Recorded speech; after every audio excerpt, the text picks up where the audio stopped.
Welcome in, guys. Hi, Onuris. First one in here today. How are you doing? Hope everyone had a really good day today, and same with yesterday since I wasn't on yesterday. We are back once again, and actually, we're not doing any cooking today with Kate. It's gonna be a pretty easy meal, I would say. Everything is like cold and fresh. Maybe not the best for some of you that got snowed on today. But this is a great meal if you're feeling like you don't need something too heavy. If you feel like you're in kind of a snacking mood, this is what you want to eat. Hi, Dust. How's it going? Good to see you today, man. Yeah, no cooking involved? What? Well, nothing really gets heat, but we are definitely making a bunch of stuff today.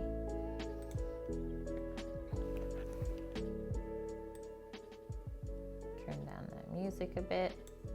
Okay, so like Nordic food or Swedish food is what we're making tonight. And we're gonna do a bunch of learning together before we even start cooking, because this is a little bit new for me as well. Is I have had gravlax before. I've both made it and eaten it, but I've never had it in the traditional Nordic style. The way that they serve it is the way that we have it in Canada is a little bit different. So I thought we would go like pretty traditional. Hi, Indog. Yeah, grab the hot sauce, then we'll get our heat. You love salmon streams. Yeah, we have a little piece of coho salmon to do.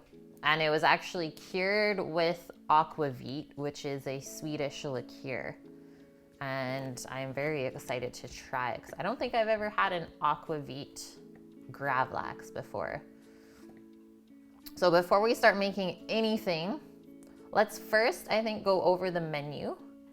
And then we can do a little bit of learning. I'll do some reading for us so we know what we're getting ourselves into, and then we'll get going from there. Also, before we start, the kitchen looks dark. Yeah, we're dealing with some lighting issues in here, Indog.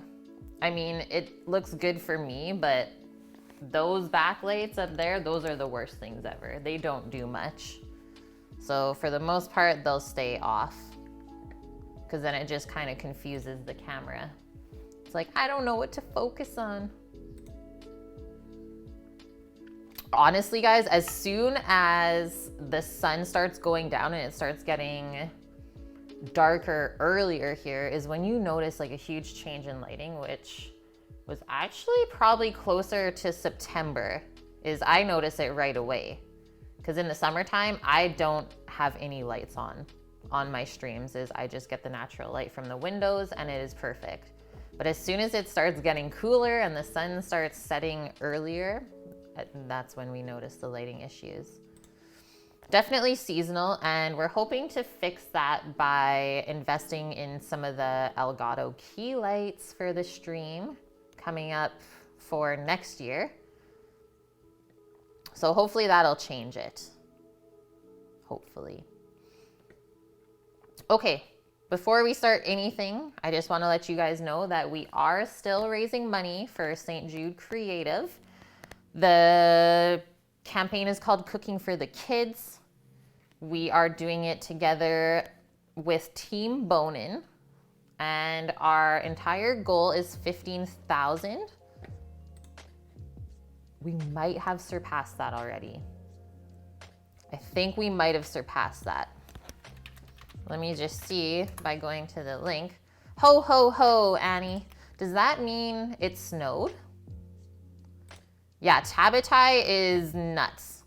He is like the one behind all of this for all of us. He's been trying to do some organization.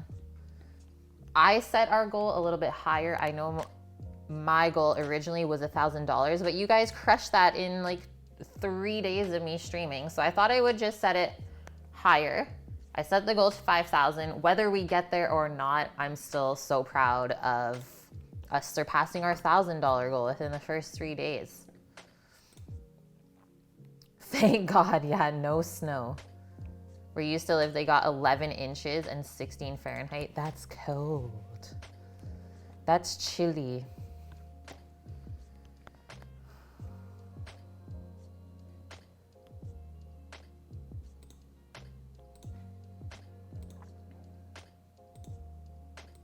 Yeah, the time change. Let's not do this anymore. Hi, Scat. How are you doing?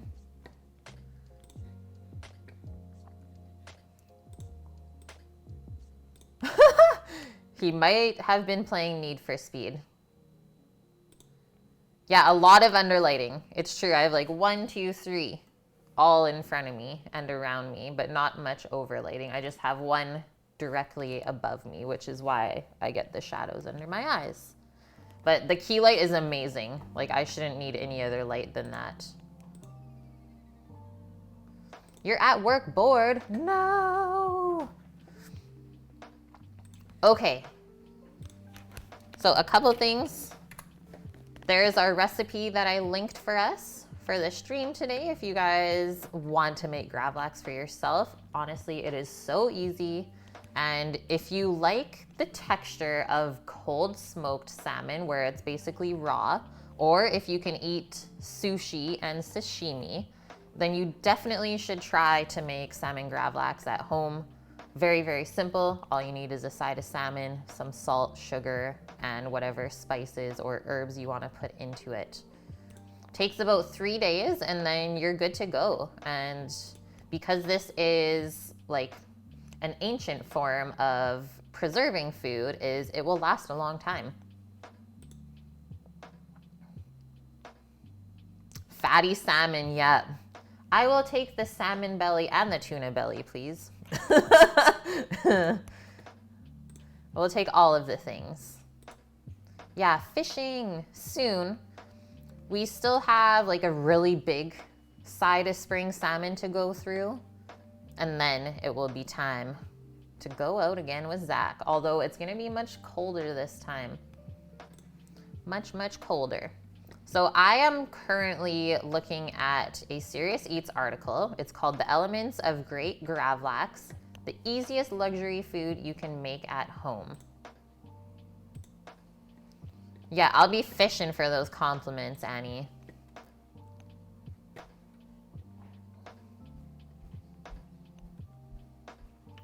Okay, so it says, when I think of luxury foods, I think of things that are expensive enough that you'd buy them only in very small quantities, as an occasional indulgence, if at all.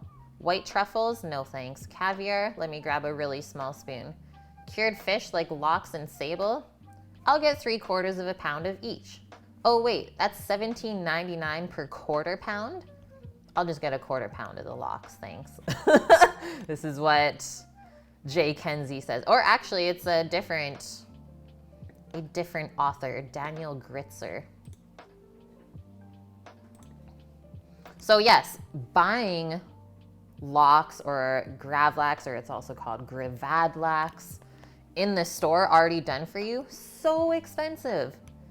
Like I said, $17.99 per quarter pound. Where you guys can buy a whole piece of salmon for that same price and get an entire side of salmon done, rather than only getting a quarter of a pound for that price. So another reason why you should make this at home. So he says, that's why I love gravlax, Scandinavia's dill-flavored cured salmon. It seems like just as much of a treat as lox, but because it's so easy to make, there's no reason to pay for the cost of someone else's labor. Just make it yourself. Okayest Healer, welcome in. Thank you for the follow. A whole side of salmon for $18, maybe not. Depends where you're getting it. I have no idea the prices in the States. Hey, you've made it before. That's amazing, Humble Rookie. Yes. Okay, Sam's getting the drinks out already. We don't even know what we're getting into yet. Well, Annie's drinking a glass of wine. So oh, okay. You might as well drink okay. with Annie. Annie, I guess this is your fault. Tee-hee. Thank you.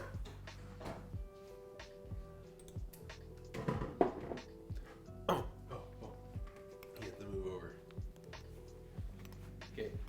So, old can of protein. This size.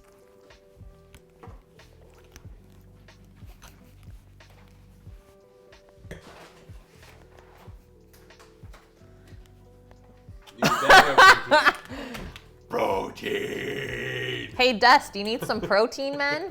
It's all about those lean gains. Yeah, protein. Hi, Nike. How are you? Yeah, something's a little bit fishy. What's fishy? The gravlax. So it says, for the price of a nice fresh fillet of salmon and a very short 2 or 3 day wait, you can serve a beautiful spread of hand-sliced gravlax as an hors d'oeuvre or light appetizer. Plus, because you're making it yourself, you can customize its flavor with the aromatics of your choice. The best part. Oh, you're a Norwegian chef? This is so great. Humble Rookie, please tell me that you can stay for the whole stream because we need to learn from you.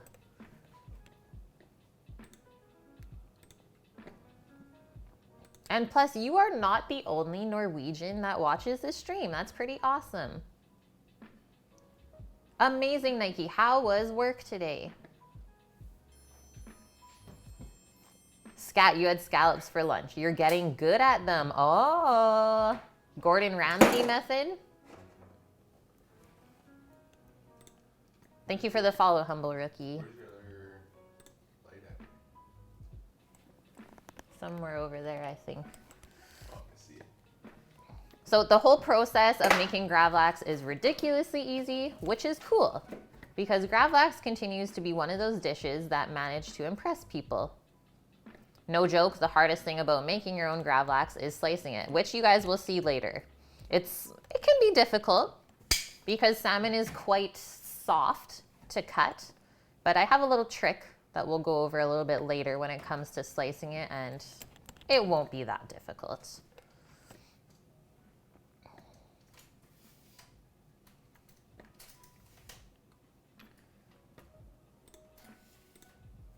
Oh yeah, depends how long you can stay awake. That is fair. We so understand that. Well, please feel free at any time as you're watching to give me any pointers or tell me if I'm doing something wrong. I would love that because that's the only way that we can learn. Thanks, Nike. I thought we could spread the love.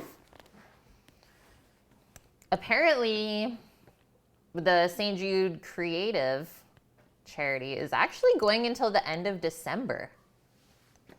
So I don't know if you guys have checked out my little Tiltify thing on the channel page, but I did put some $20 incentives on there if you guys want to request something for me to cook for one of the charity streams for you.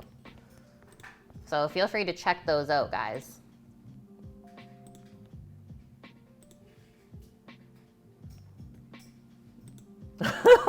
Annie, no. Shh. Shh. You can't help that though. That's just the teacher in you. Okay, so guys, so what is gravlax? Very simply, gravlax is salmon that's been cured with salt and sugar and infused with the flavor of fresh dill, sometimes other aromatics and spices. Unlike lox that we eat on bagels, gravlax is not cold smoked. So lox is cold smoked, gravlax is not. The grav part of its name comes from a Scandinavian word for to dig. It shares a root with our word grave. Makes sense. And then the lax part just means salmon. So to dig salmon. In essence, the name is telling you that it's buried salmon, which is how gravlax was apparently originally made. It was buried in sand on the beach until it was fermented, so a little bit more of a funky flavor. Don't ask me what's going on with the lights right now. Sam is doing some stuff. You thought lox was just brined, and you thought it was smoked. See? So lox is cold smoked. Gravlax is none of the things. It's just cured. And here I thought they were the same. Yeah. I didn't know that. So Me neither. Something new for me. Yeah, Indog. I could be wrong, as I often am. So sometimes the gravlax was even wrapped in birch bark and pine needles before it was buried. So like a very earthy, kind of piney flavor going on.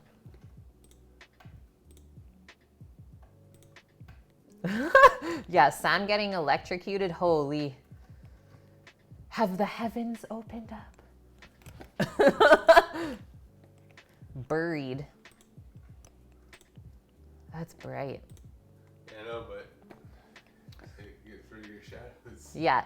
Okay, so today the only burying that goes on is in heaps of dill and the dry brine or cure of sugar and salt. There's not really any significant fermentation to speak of. I don't think you would want the fish to start fermenting when you're doing this because then it's gonna taste sour. Yeah, just let me blind out all of this light on stream. You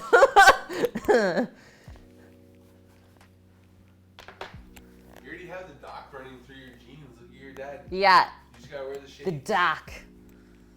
The dock's here.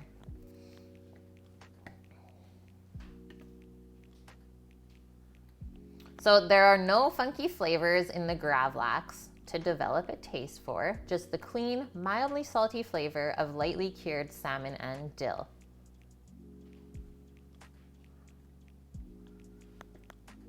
So the dry brine ratio, which I usually just call that a cure. And then I call like liquid brines, I call that a brine. So I call a cure dry seasoning, and then a brine is wet. Hey, Nike, bag and bag.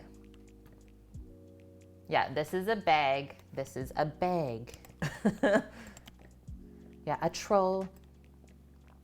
All right, because gravlax is an inherently simple preparation, the biggest question was merely what ratio of salt and sugar to use in the dry brine. Existing recipes are all over the place on this one, with some using more sugar than salt and others calling for the opposite. On a technical level, what both the salt and sugar do is draw moisture out of the fish through osmosis. Okay guys, what's osmosis? So if the salt and sugar are drawing water out of the fish in osmosis, what is it doing?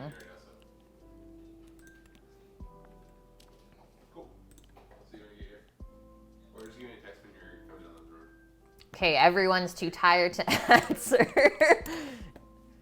It means that the moisture in the fish is being replaced by the salt and the sugar, and therefore flavoring it. So we're replacing the water with salt and sugar, and also therefore preserving it when you take moisture out. Whenever you have moisture with something, that is gonna make it go bad quicker. When we take away moisture and add salt, that is preserving. Hello, D Horts. Welcome in. All right, so yes, next sentence. This decreases the moisture level of the fish, which in turn makes it less hospitable to microbial life. Big words today, guys, big words. The salt, meanwhile, also helps ward off bacteria that would otherwise hasten spoilage. This extends the edible life of the salmon, but only for a short amount of time. Gravlax is not cured in any long-term sense of the word because it would just get too salty. Like max is 3 days for this. And even then I find is almost too salty. So we can't entirely remove all of the liquid from the fish without it being inedible, right? Hey Scat! Thank you very much for gifting the sub to Humble Rookie, our current in-house Norwegian chef. Welcome in. So ultimately, the ratio of salt to sugar is a question of personal taste. If you prefer a sweeter flavor, more sugar should go into your cure. If you have a more savory leaning palate, you'll want to go heavier on the salt.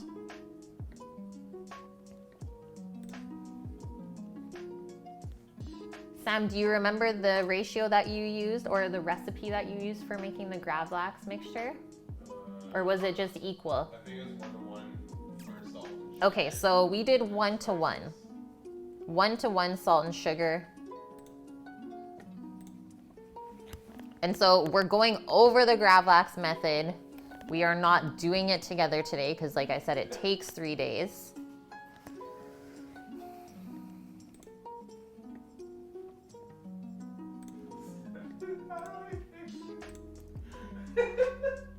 Did Sam actually time Nike out for 600 seconds? I didn't need to. Amazing.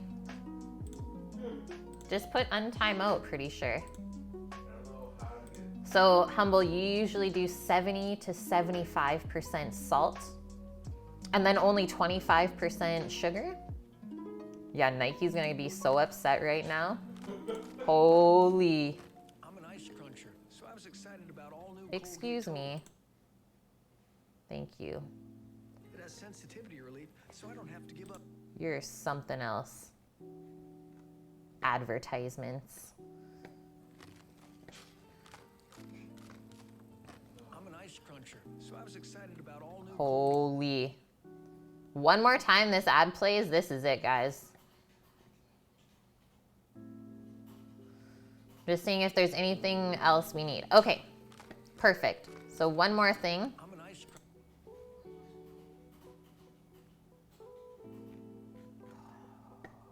I'm gonna lose it. So this sauce, this is the other thing. This is a Scandinavian thing, is a dill sauce. So if you're eating gravlax the traditional way, you'll want to serve it with havmastras. Havmastras. Okay, this makes a little bit of sense. A mustard dill sauce, typically spooned on top. Havmastras. It's like mustard sauce, mustras. Most recipes make this as a fairly sweet sauce with a healthy dose of sugar. Probably gonna cut back on that because I don't love super sweet sauces.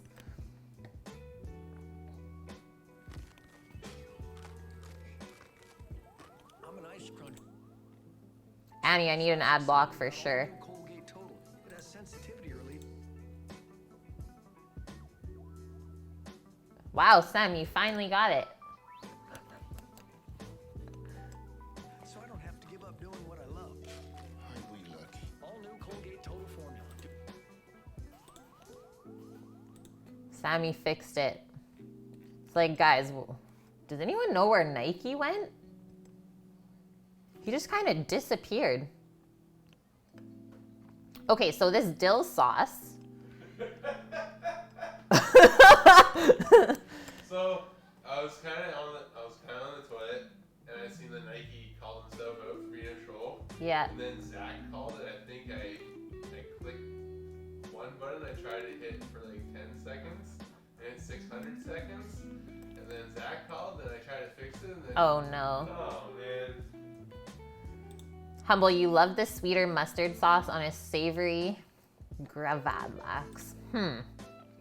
Well, maybe we'll make a little bit sweeter, and then the rest will keep pretty savory. So we can make the sauce in a blender or a little food processor, or even our immersion blender, which maybe we will do.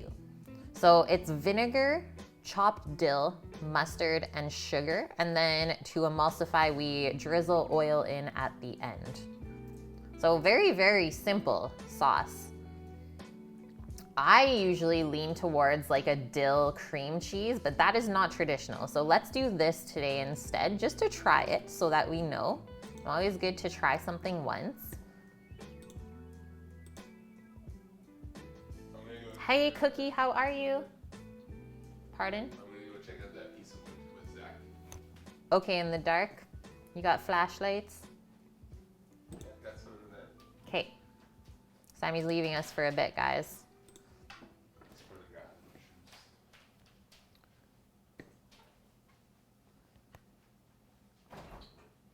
Okay, that is all we need to know, my friends. And then going along with this, so we're serving it on little rye toasts. I told him that we ate some and we didn't die. Oh yeah, those were so good. Yeah, dude. Not my favorite. Rye crisp breads. That's the stuffs. Rye Vita. So we have some texture now because the salmon is quite soft. So we have some crispy texture from our little rye crackers. You always use cream cheese and mustard sauce if you make a sandwich of it. Yeah, I'm sorry if you're getting hungry.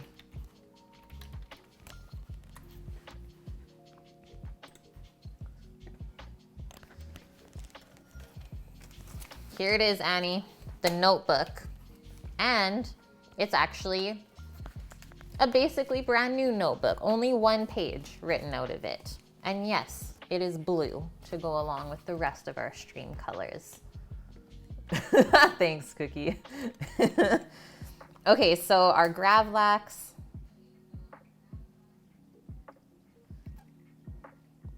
The rye cracker. Wow, this writing is terrible today. Good thing you guys can't see it. Our dill sauce. And then I was thinking of maybe making some really quick pickled red onions to go with it. I always like something briny, whether it's like pickled onion or maybe capers. You need that. We'll need some dill for garnish as well. Some nice fresh dill. Oh, how many notebooks in a year? Probably only 3. No. Sam says no right away. I guess I don't even know. This is a question that we don't know the answer to. Okay, so gravlax, rye crackers, dill sauce, pickled onion, capers, dill garnish. And then for our sides, I was gonna do a smashed cucumber salad. So cucumber, once again, we can put some dill in there. And then maybe some like fennel seed I thought could be good. Cucumber, dill, fennel. Keeping it like very simple and light and crunchy. Simple, light, crunchy, fresh. And then also a carrot salad. And then I was looking up some kind of typical Swedish spices. And they actually said that ginger, like ginger and citrus is pretty big there. So I thought carrot, ginger, and citrus salad. So we'll shave the carrots. Carrot, ginger, orange. And then usually, sometimes it has raisins in it. I don't think I want to put that in there, but you are so welcome to do that. Hairy carrots. So if we're gonna make our pickled onion, I think that should be the first thing we do, and then work our way into the salads, the sauce, and then all we have to do is slice up our salmon and we'll be good to go. So yes, not really any cooking today, but a lot of prep work. A lot of prep work, a lot of little bowls, but hopefully not too many dishes either. Swedish beards? What? No.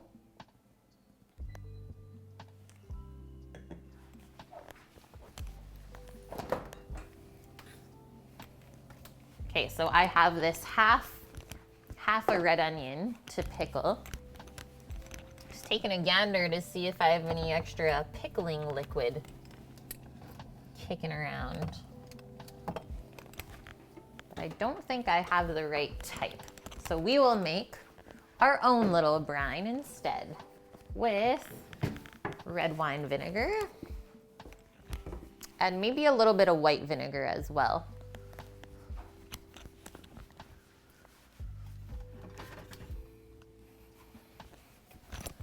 This is a very easy brine to make. We need pickle spice.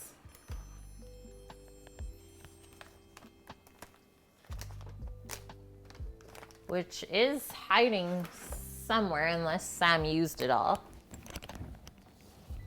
Where'd he put it, guys? Things aren't where they usually are.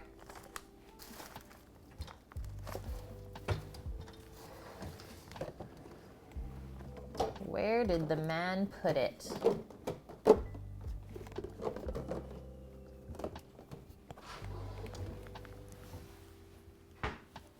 Are we out of pickling spice? Okay. Guido Fister, thank you for the follow. Hey, cooking girl, how are you? Thank you very much. Thank you. Okay, so we will make our own pickle spice then. So bay leaves, mustard seed,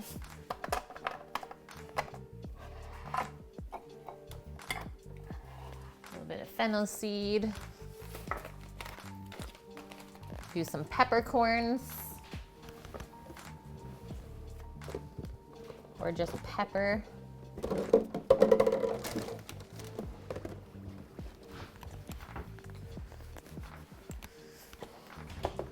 Okay, start filling up a pot. It's always a good idea to get your brine going before you start processing your vegetables if you have a small amount of vegetables. Do I stream often? Yeah, I stream pretty often. I do Sunday, Monday, Wednesday, Thursday, and then sometimes we stream on the extra days in between as well. So 4 days a week, usually, for sure. And the schedule is on my channel page if you want to check it out.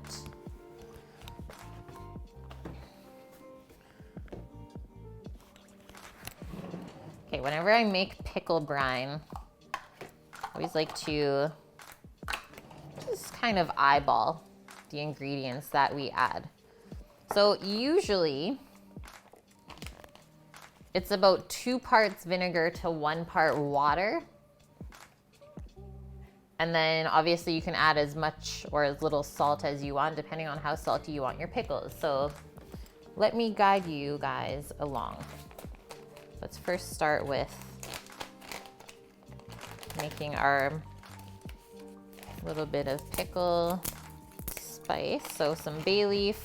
I'm not making a huge batch, so I'm not gonna make a really big batch of brine either.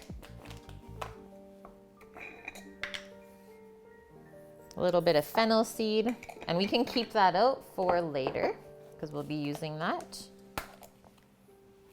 Some mustard seeds.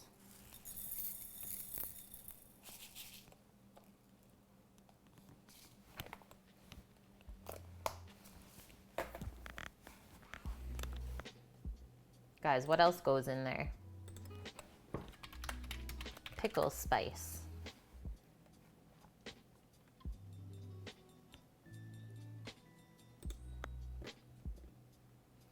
Mustard, allspice. Okay, coriander, I definitely have that. Okay, perfect. That'll be the last thing we add then. Just some, I think it's coriander seed.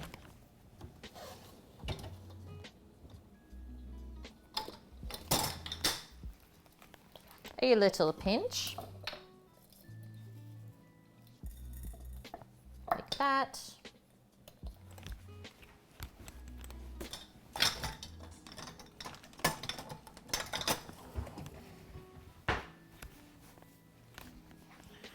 Okay, and now measuring out our vinegars.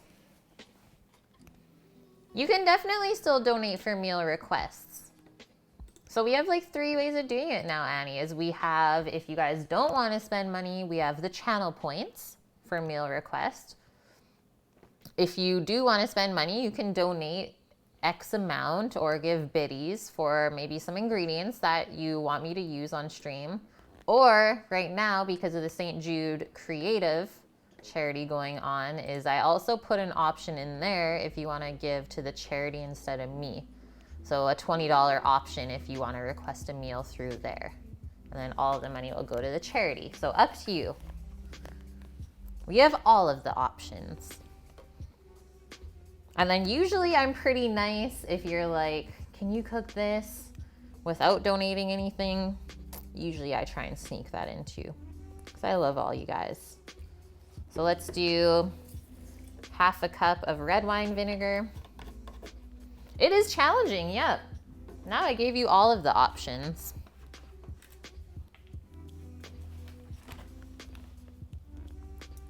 Half a cup white vinegar.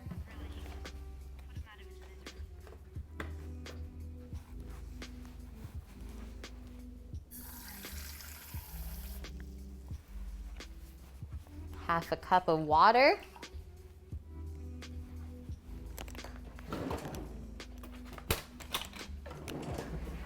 And usually a pickled onion brine, especially if it's a red onion, is a little bit sweet and sour. So we always like to add just a touch of sugar as well. Oh, the recipe is challenging. Ooh, I'm excited, Annie. Yeah, Cookie's excited too. So let's do half a tablespoon of sugar.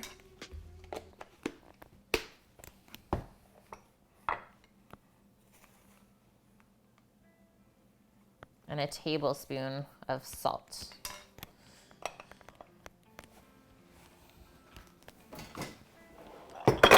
Whoa. Salt crock's crazy. Okay, and now this can go onto the stovetop and start heating up. We do want to bring that up to a boil, just to make sure everything is dissolved.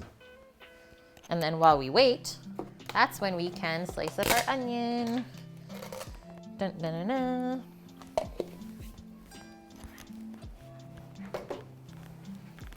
Put a couple things behind. Holy shit, Annie. What? $50? That is like, that's a full meal deal. Thank you very much. You didn't have to do that. Thanks, Annie. I'm excited to see this. What is he requesting, guys? Thank you very much, Annie. I really, really appreciate that. It's a Russian dish. I don't know if we've cooked many Russian dishes on stream. Amazing. I'm very excited.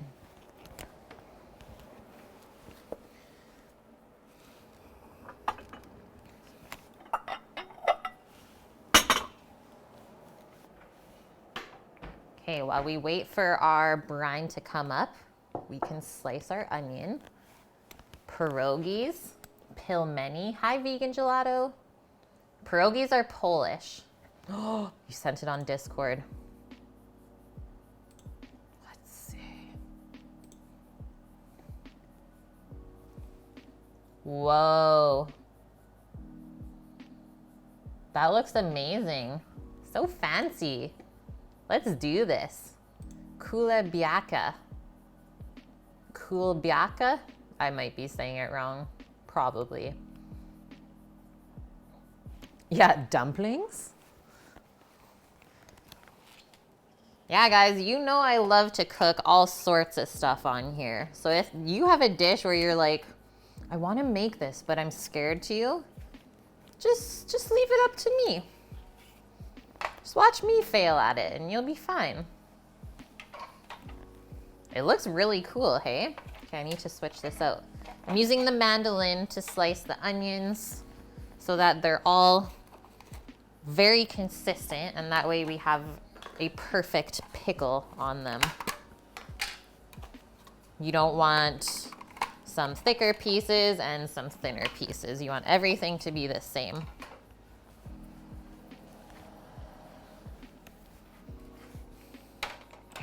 And I like to go pretty thin with my pickled onions. So let's see the thinnest and then we can go from there. I am going to just cut out the onion core at the bottom there because we don't want all the pieces to stick together.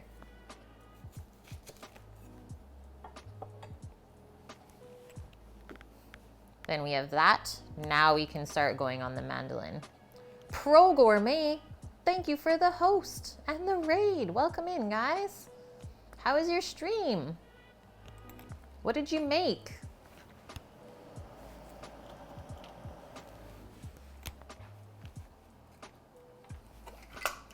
Get our guard on there. Safety first, friends. How was this first one? Ooh, I like that. That's really nice and delicate.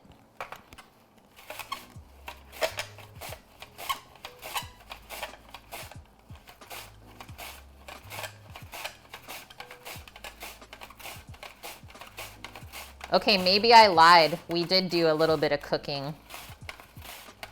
But I suppose that the onions are optional. Pro raid. You're incurably fluffy. Just did some games today. Fun. Lemon bun cake and steelhead trout yesterday. Sounds delish. Okay, I'm gonna stop there for those and we can just finish cutting that with a knife. But look at how nice that rest of it came out. It's like onion juices everywhere right now.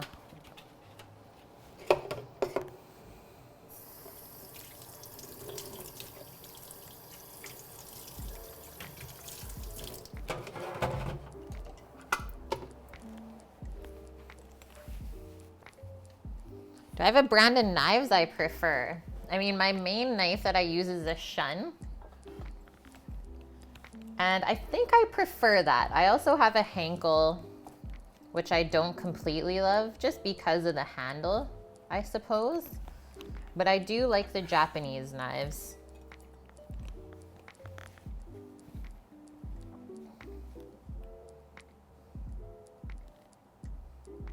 Kulebiaka has a lot of variations. Okay. Okay, sounds good, Annie. I will look that up after stream. So the brine is just coming up to a simmer, and then we're just gonna pour that over top of the onions. Try and weigh them down as well so that they get completely covered.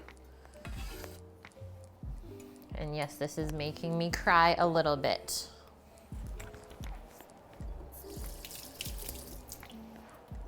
So sad. No, I'm not.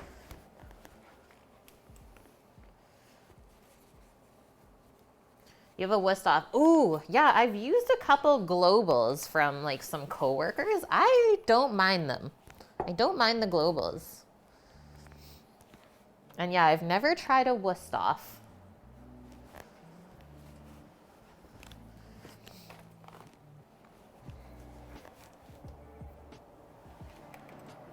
And it's always a good idea to taste your brine before you even pour it over your pickles. And yes, it is going to be quite potent, so just be careful. Don't inhale it too quick or else it might make you cough with all the vinegar.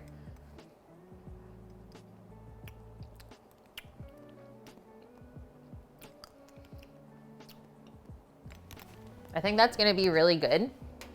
I don't wanna make it too sweet because the dill sauce is gonna be a little bit sweet with the salmon. So there we go. Just brought it up to a simmer. Hopefully this covers everything. Pour that over while it's still hot. This is called quick pickling, guys. Quick pickling. And then I'm gonna try and grab some of these sour stones.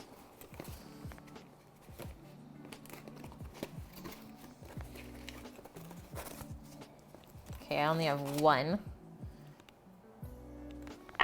but that might be enough. All the other ones are being used. Okay, so don't really use your hands in there to push it down. We want to keep that really nice and clean because they are a quick pickle, so there's no pasteurizing involved. So these always have to be in the fridge. We want to keep everything submerged. I think we might actually be okay if we just drape a little piece of plastic over this. And then can you guys already see how it's drawing out the color from the red onion? How it's going like very, very pink. This is a sour stone. So this is something I got off Amazon. They're like fermentation weights, and they come in sizes for big jars and small jars.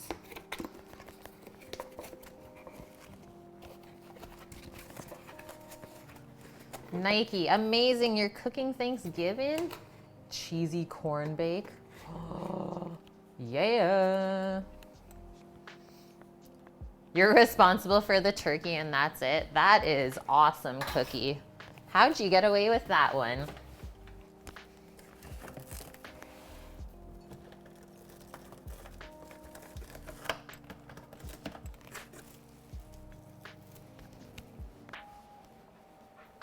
So we want to put the plastic right onto the brine and the onion. And that should keep it nicely submerged. And then we're just gonna let that sit for the remainder of the stream. And we should be able to taste a really nice kind of sweet and sour flavor on our onions. So that is that. Easy. Easy peasy. That is the hardest part, I would say, of tonight's stream. Pickled onion, done. Oh, heritage turkey.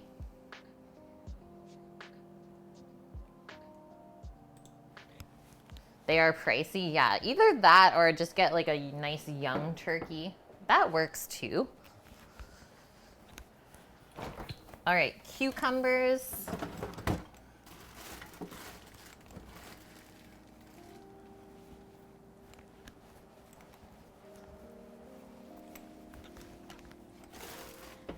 Some dill.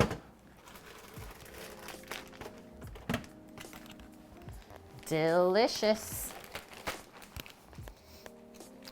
Cookie, how are you cooking your turkey?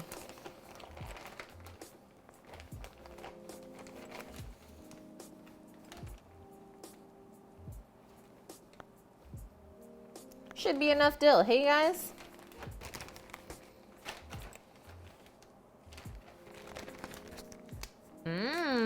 Dry brine. I like it.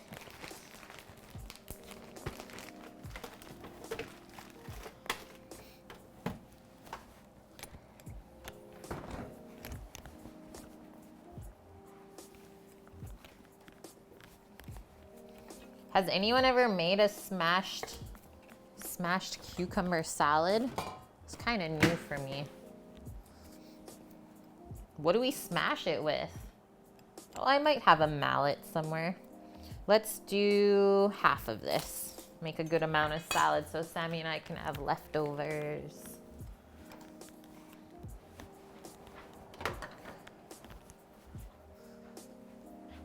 And you're cooking it upside down first? This is madness.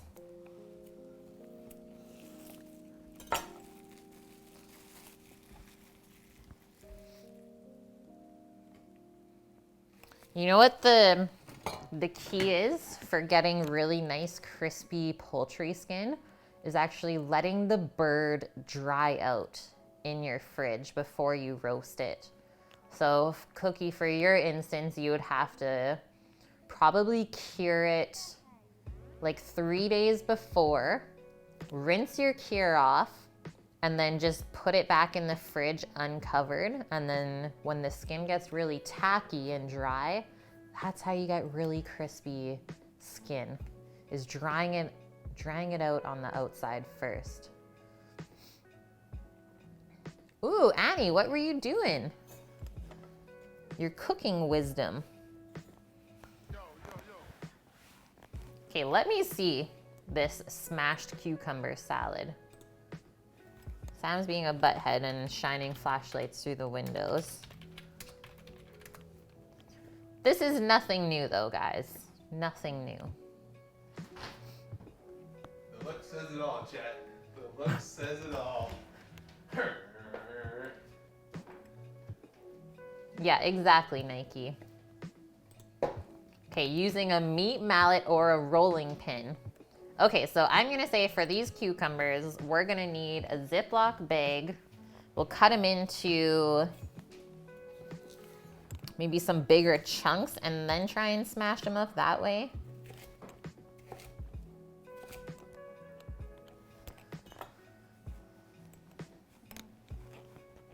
So when you boil water for pasta,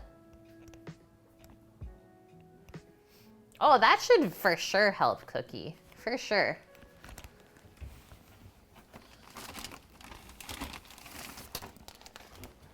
Okay, let's use this bag since it's already seen some better days.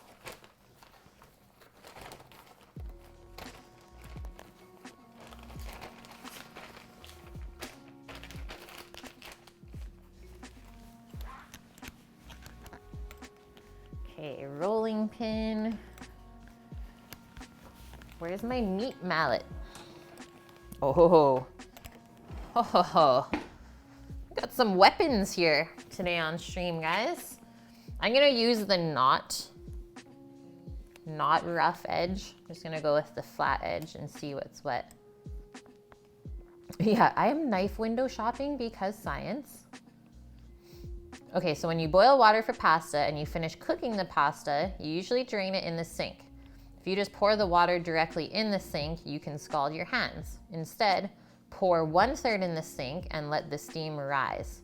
This will create an updraft, cooling the steam, preventing the scalding. Amazing, Annie. That's awesome. Yeah, stop. It's hammer time. This works.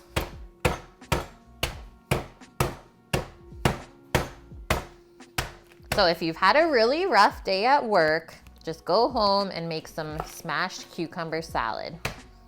If everyone asks you what you're doing, just say Kate told you to do it.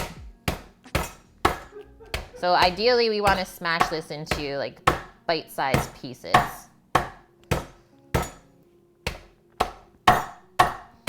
Maybe it's okay if it's a bit chunky.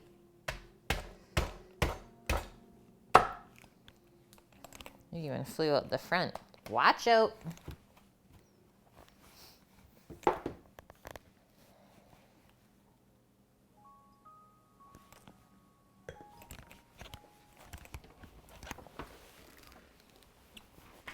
It's only fitting that we put it in the green bowl. Nike green bowl?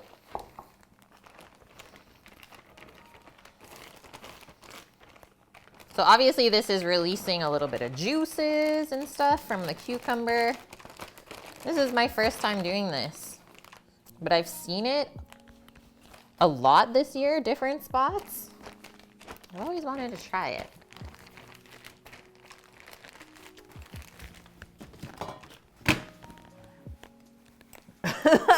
Oh yeah. Okay, put that aside. So for our cucumber salad, some dill. I also wanted to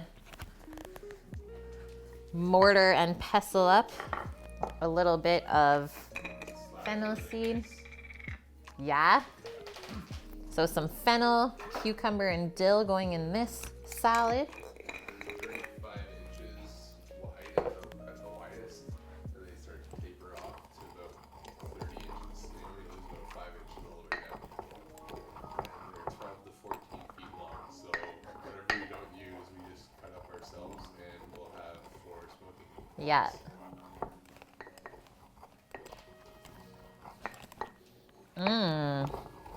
Dill, or yeah, dill and fennel, both good for digestion too, guys.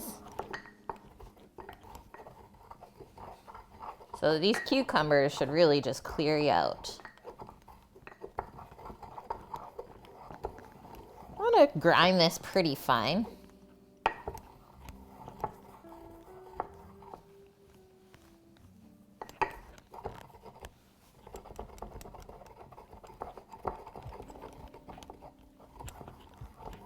You'll know you're grinding it well because you can start to smell it. So good. Annie, you wish you could partake? Well, if you ever come and visit, you know that's allowed. There's only so many times we can tell you guys to come up to Canada.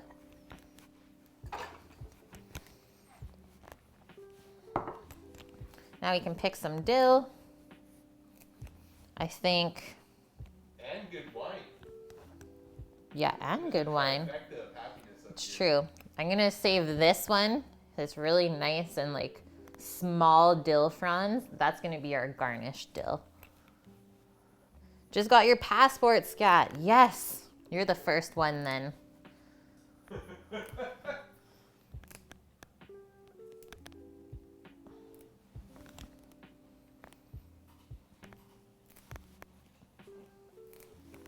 That's probably good for that. The rest of the dill has to go into the sauce as well. Choppity chop. Pickled onion would be good in this salad too. And I think I might sneak just a little bit of the brine to dress it with. And then probably just some olive oil. Nice and simple. Salt and pepper.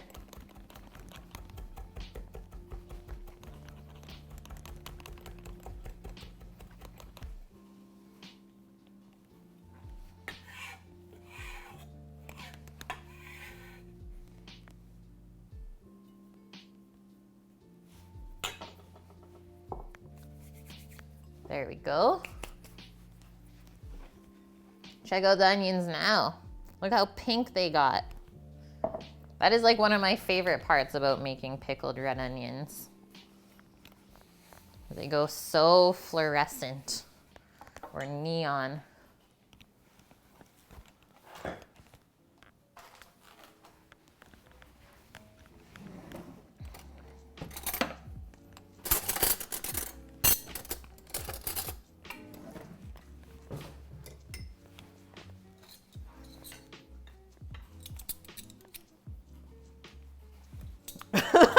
Yeah, they twisted my ankle. I'm hobbling there. It doesn't take long, Cookie, no. So pretty. And yeah, this brine is so flavorful. I love to use it in vinaigrettes. Makes a really good salad dressing once you're done eating all the pickled onions. So a couple spoonfuls like that, because as soon as we add some salt into our cucumbers as well, that's gonna draw out moisture again. So we don't want our cucumbers to go too watery on us.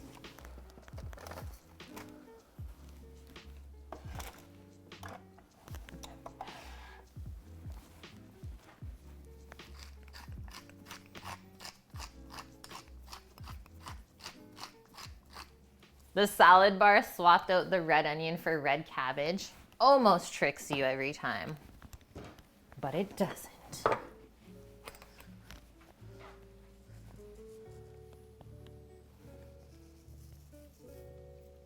Pinch of salt.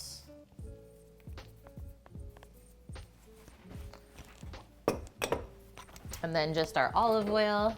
We should be pretty much good to go on this salad. Then we just have our citrus, carrot, and ginger salad. And we're laughing, guys. Ha ha ha. Yeah, Global, pretty sure it's Japanese brand. Global? Yeah. Yeah. But I have to say that the Global handles are quite comfortable. Yeah, but they're pressed, so there are two different pieces, the handle and the knife, and they can rust at the handle. Okay. And they'll snap right there. Sam says they're two pieces of metal pressed together and it might rust or snap. So just be aware of that, guys. I was actually going to buy a full set of Globals because I loved them so much when I had my first one. Mm-hmm. And the guy told me to buy the shuns instead, and I have them back.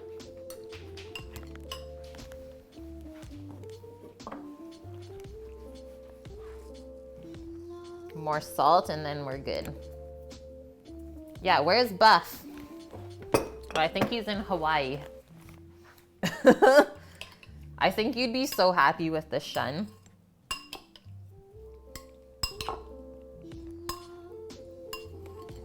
Okay, now this can just marinate. Marinate while we wait.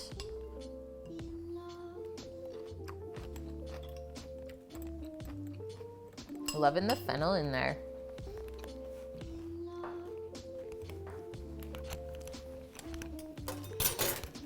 Into the fridge with that. Don't go global, Scat. Don't do it.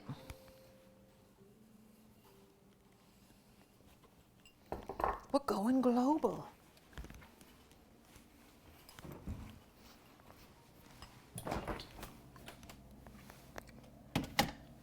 Okay, be right back, guys. I'm just going to grab the carrots. BRB. 2 seconds. A dream.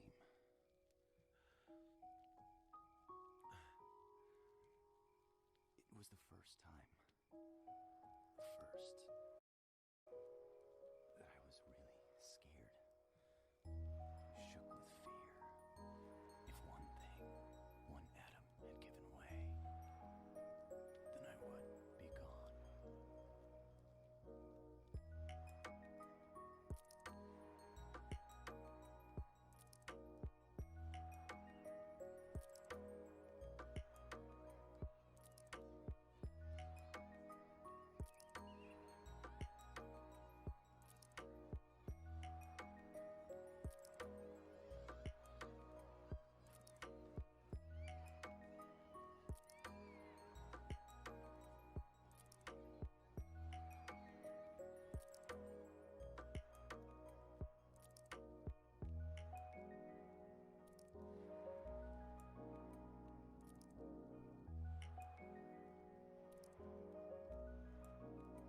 I'll be at the bridge that links Earth to the heavens.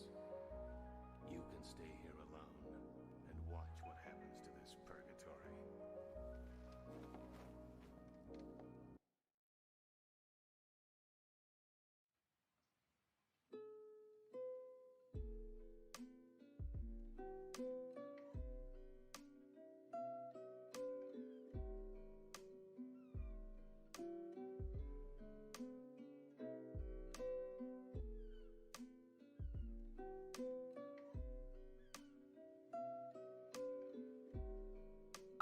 Back.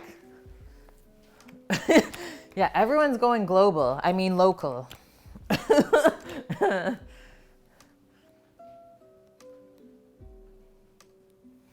That's a big thing, Humble. Thanks for bringing that up. Is yeah, don't just buy a knife for like the name brand on it. You need to go into the knife shop, hold the knives in your hand. It needs to feel comfortable. I can definitely say there is a difference between the feel of these two handles, as you can see. Also just look at the blade difference, how this goes all the way down. This is a big part of why I don't use this knife a lot, is because that would like sometimes cut into me and not be as comfortable to hold. So like you get that and then your thumb is literally pressing on that line and you're like not very good. Whereas this, like it just, the way that it's grooved is your thumb just kind of sits there and then there's no line there, so your fingers can just like tuck underneath. Way, way nicer. So like that's that grip. Look at how different that grip is. My hand is like crunched to the side way, way more, right? Yeah, handles are a huge difference. And then you get something like very, very basic like this one. But then there's a very slight, I don't know if it'll focus, but there is a slight line in this handle because it is made for left-handed chefs. So if you can see this line that goes up here, so it's not just round, there's just something very small there. And then once again, no kind of big line coming up here, and you can just tuck your hand right there. That's a vegetable cleaver, so something where you go pop, pop, pop, pop, pop, really quick. It's gotta be comfy. What length is the shun? I think mine's 8. 7 or 8.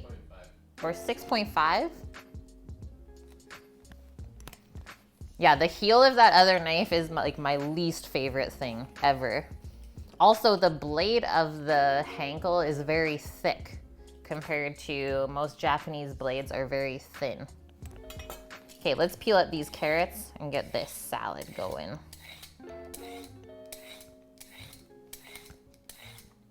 So carrot, citrus, ginger salad.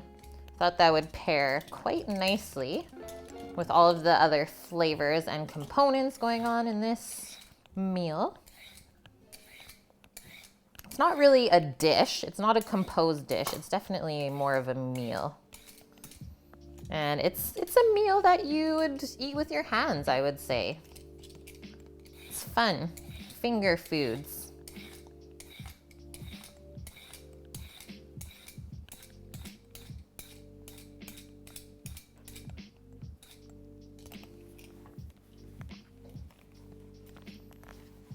I hope so, Scat. I hope you're learning. I hope we're not just like feeding you useless information. It's like, well, that wasn't helpful at all.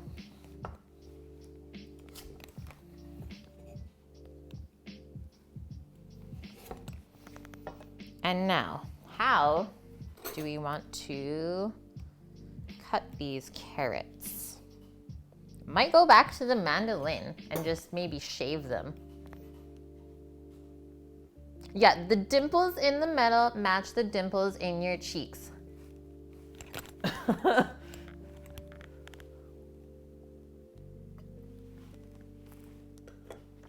And that's true, Annie, is the balance. A knife should feel balanced in your hand. There are so many different things that come into play.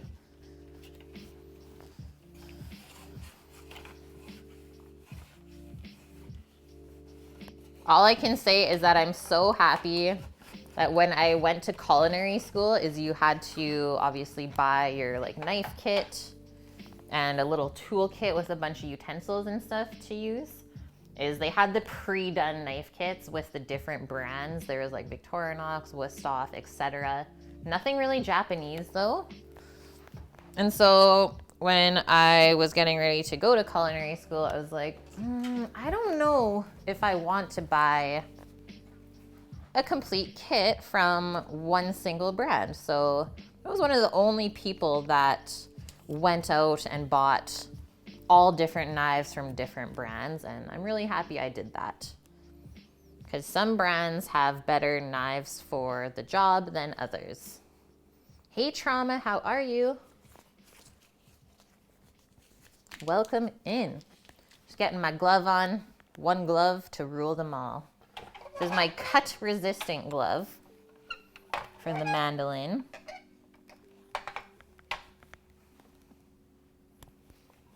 And I think I'm just gonna kind of angle this. I have this on the thinnest setting and just make like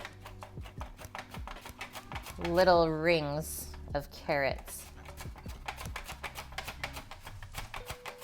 Let's see. Yeah. That looks nice. That way we have more surface area on the carrot and it will soak up more flavor.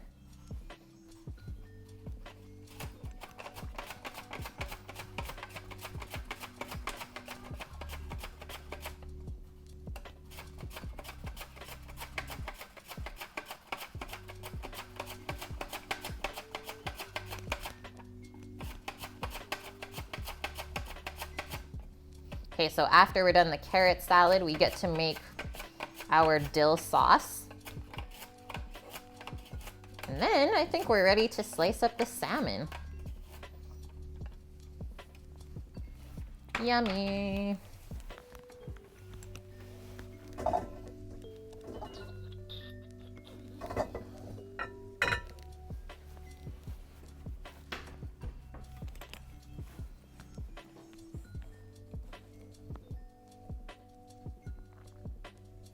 Kate loves her one-of-a-kind things. Knives, Sammy, and you. Wait. Yeah, you're one-of-a-kind, Hojerific.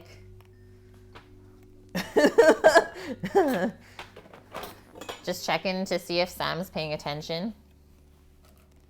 Love it.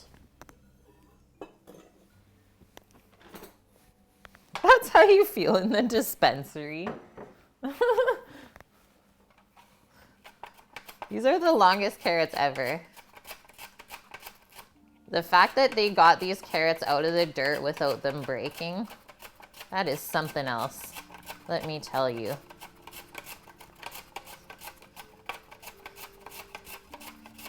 How do they do it?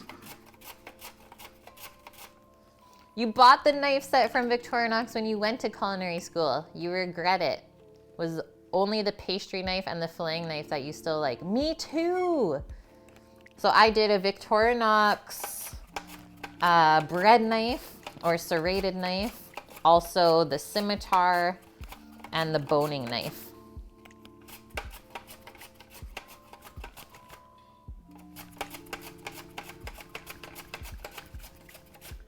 What you need? Carrot. Get the carrot then. What do I need? Oh, you need the... Sammy's the carrot butt eater. Waste not, want not. Carrot butt.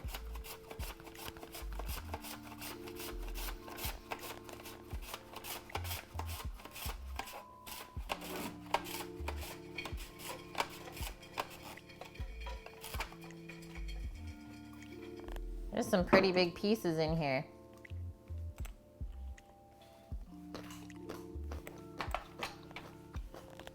Mmm.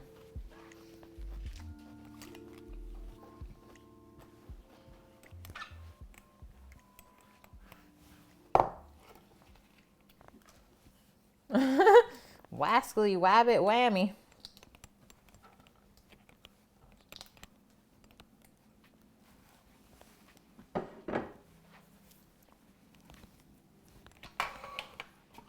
He just wanted a carrot. We saw a dead bun on the road today. I was sad.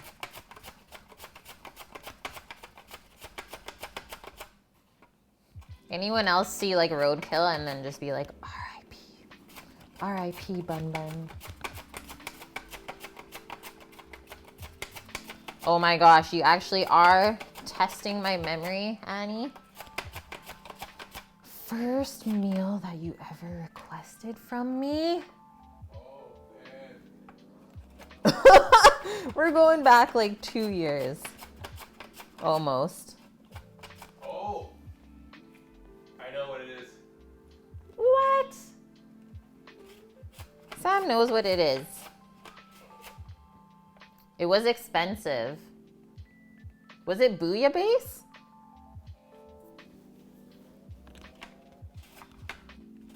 Was it the Yes, bouillabaisse? I was Oh, right. phew. I was, We can carry on again, guys. No heart attacks tonight. Yes.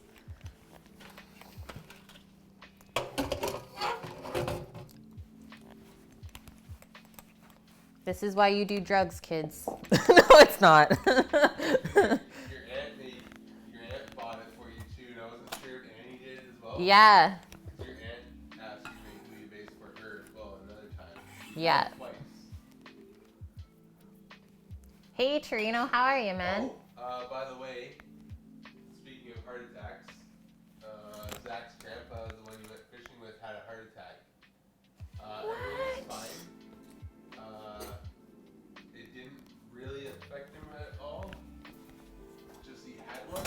There's nothing that would have caused it. Yeah. There's no like high cholesterol or nothing like that. It just happened.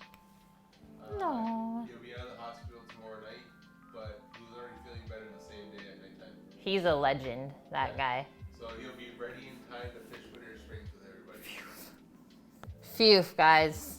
Sam was just telling me that Zach's grandpa, who took me fishing with him in the summer, had a heart attack yesterday. This guy is a legend.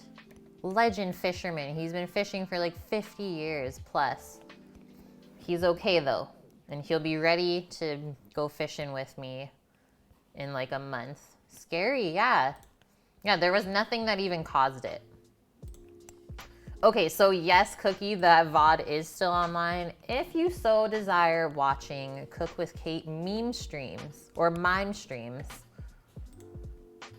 That was back in like the old house and the setup was terrible. We were streaming from a MacBook, but still had to come from somewhere and the meal was still delicious. You had a long day, Trina. Well, glad you're here, man. It's time to relax. Ooh. Also, I believe that our community gift chest has to be distributed today until the 14th. Okay, so I'm gonna click that button right now as we continue on with our carrot salad. So 44 gifts should be distributed pretty evenly. Good luck, have fun. Yeah, remember when I was debating cooking lobsters on stream? Oh man.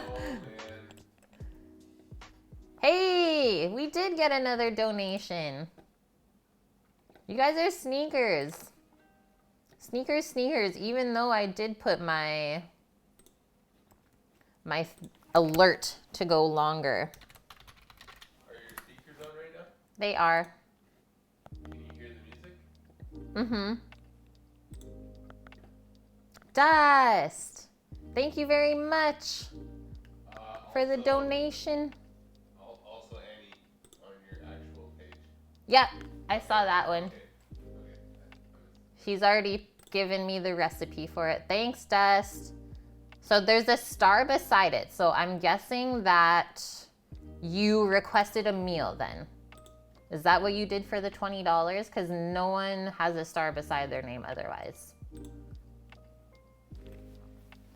Okay, so carrot, citrus, ginger salad. Let's get out some orange and ginger, and then we can carry on from there. Oh, for the cookbook. Okay, amazing, dude. I am so excited for that. There's quite a few recipes in that ebook, and they're geared towards like Thanksgiving and Christmas. It's gonna be really lovely. People have put a lot of effort into it.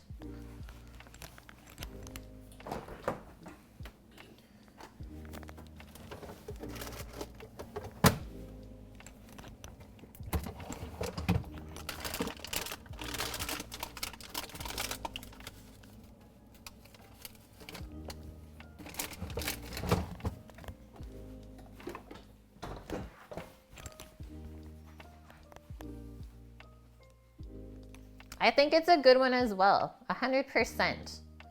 And so far, I was looking up some of the St. Jude stuff earlier. We've already paid for, wait for it, half of one chemotherapy treatment is $1,000. That's half of a treatment. Whereas I would say most people get like what, 5 or 6? Yeah, woohoo indeed. But that's how much it costs. And I think that's very important to know where or how your money is used through the charity. So woohoo, indeed. Let's keep going.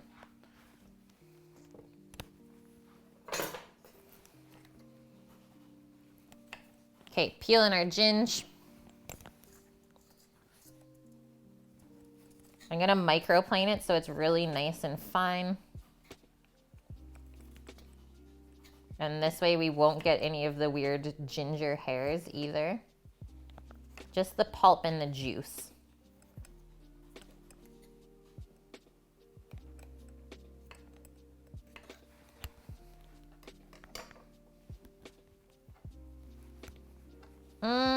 I never really do soap on the fruit, Annie, but definitely a little rinse of like warm water. If you rinse your fruit with warm water when you get them in, it'll already take the wax off, and then you can put it in the fridge afterwards. But here's the thing we should think about with citrus, is if you rinse it with warm water, is that not gonna draw out the flavorful essential oils from the skin?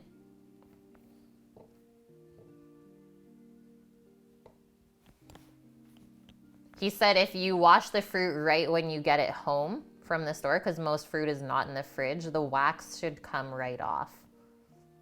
And then you're good to go.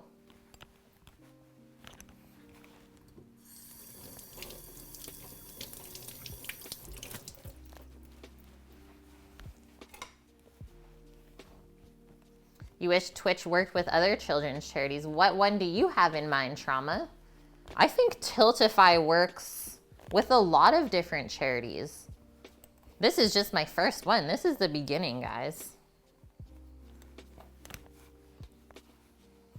Okay, so we'll zest our oranges before we juice them. And yes, it is citrus season right now. So go stock up on all of the citrus fruits because this is when they are the most flavorful. There's not a ton of zest that come off of that, so I'm gonna do the second one as well. And Humble, when I kill the lobster, I usually go, right through the brain and then drop it in the water. I feel like that's the most humane. There are so many debates, though, on how to properly cook shellfish when it's live.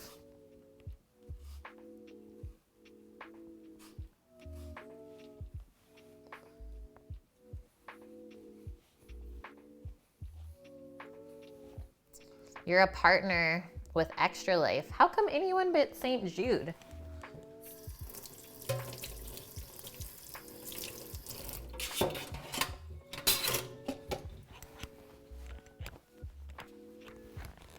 Oh, we still needed that. We still needed that for the ginger.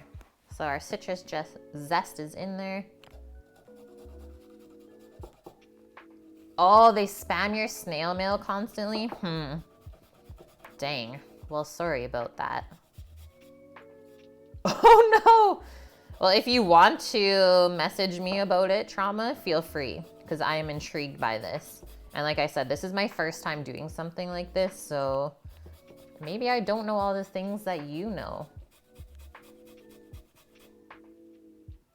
It's illegal in Norway. What? Hey, Buff. Freeze the live lobster, yep. Okay, that's gonna be a lot of ginger. Oh, yeah.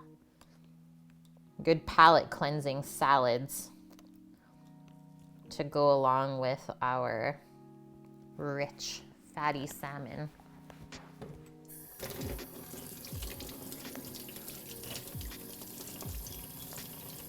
Clean all those ginger hairs out of our zester before we carry on.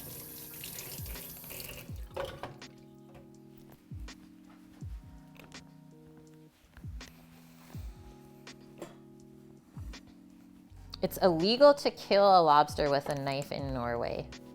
I learned something new today. See, look at how lovely these are. Amazing. That is fair, Torino. Yeah, that do more local charities. That makes sense. Okay, sounds good, Trauma. I am into it.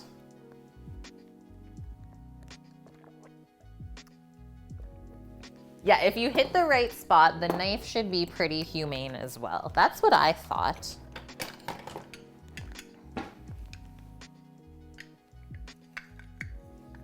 Ah, okay, Trauma. That's an interesting little tidbit about the charity. See, this is the stuff I didn't know.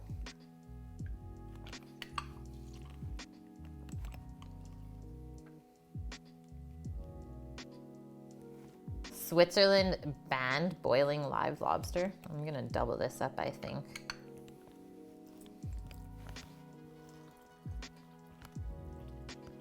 This is gonna be so good.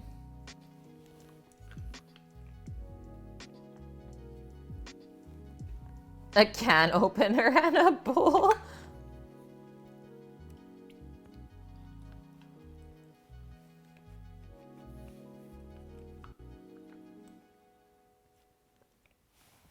That's really cool, Trauma.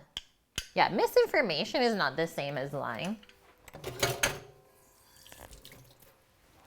Although I always say that too, Humble. It's like, scratch that. I was totally lying. It's like, and I take back everything I said because it wasn't true. No, it's totally fine, Nike. Like I said, there's so many debates on what is humane and what is not.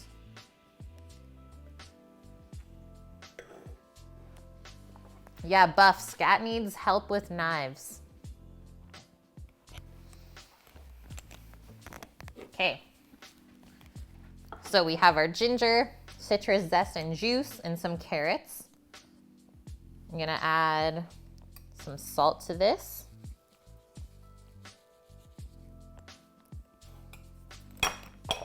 Some pepper and a touch of olive oil just to bring everything together. And then we'll give it a taste. See if it needs anything else.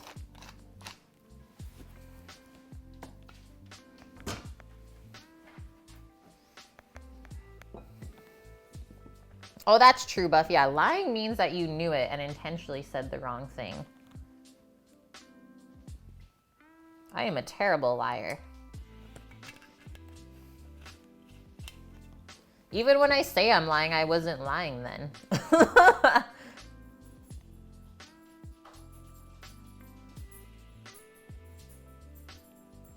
It is recommended to kill it with a knife. Phew. Oh no, we have a doggo. It's like she knew there was carrots around or something. Childhood cancer awareness is super huge on your heart if you can't tell from your profile pic.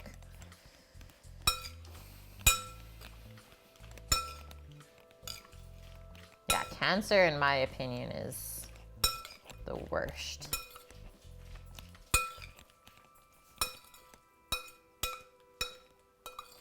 I mean, I'm just happy that I can help other people because I've never really dealt with serious health issues, so I don't even realize how much it costs to be healthy and happy.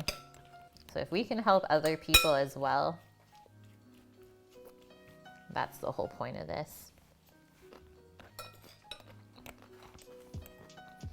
Okay. This is yummy.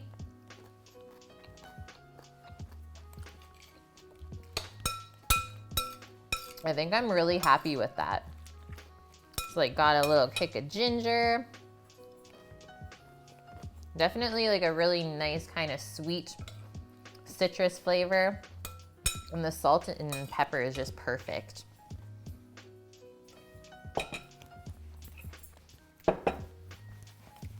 Okay. So cucumber salad done, carrot salad done.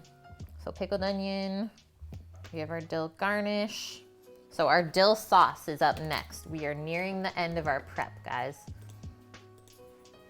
Yeah, not pickled carrots. It's not pickled. All we did was shave them really thin and then put orange juice, orange zest, ginger, salt and pepper, and a little bit of olive oil. These are the pickled onions, Nike.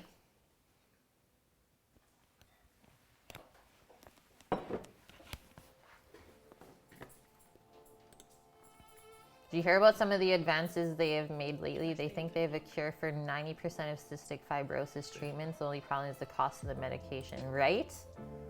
But why does the medication have to cost that much? Hey, Scott. Yeah, hey, what's cooking? Nothing too much today. Hey, Suzanne. Welcome, guys. Welcome. Yeah, big pharma. Not into it.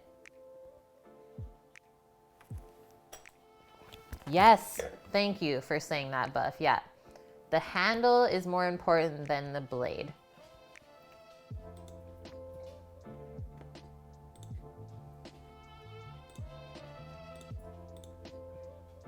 We did cook one thing. Here's our pot. There's the proof, is we brought the pickle brine up to a simmer. Oh, man. That's what we cooked. I lost. What? Because I said we didn't cook anything. Oh yeah, Sam lost. Okay. Dill mustard sauce.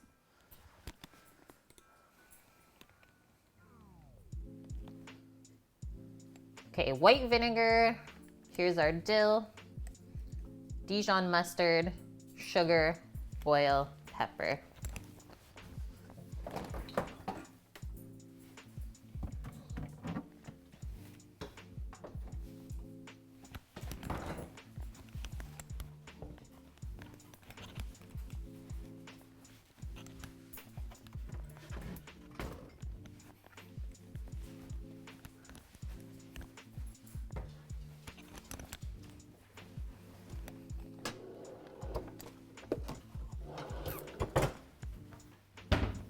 And we don't want to use olive oil here because it's going to be too strong for the sauce. We don't want the olive flavor. We want it to be very neutral, so we're going to use vegetable oil instead.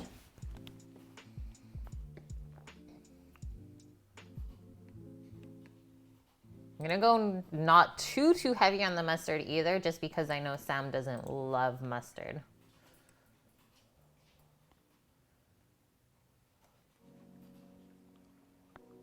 You went through chemo, Trino? I didn't know that, man. I'm sorry to hear that. 8 treatments was $40K. Insane.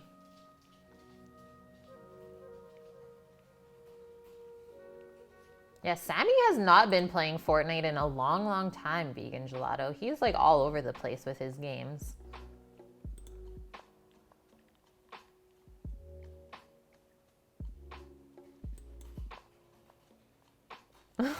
Yeah, spicy brown on mine and double it.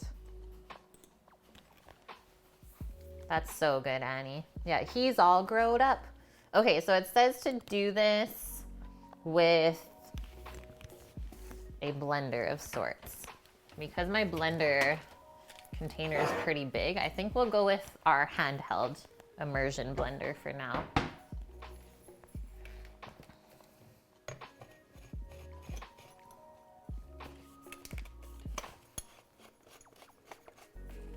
The Mini Pro. If there is a hand blender that you should get, it's this.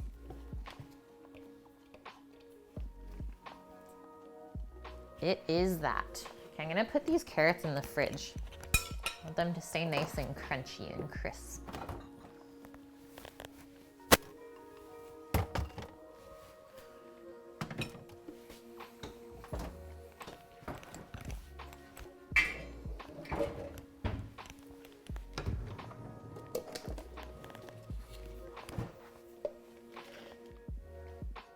Hey, Torino, as long as you love your immersion blender, that's all that matters, man.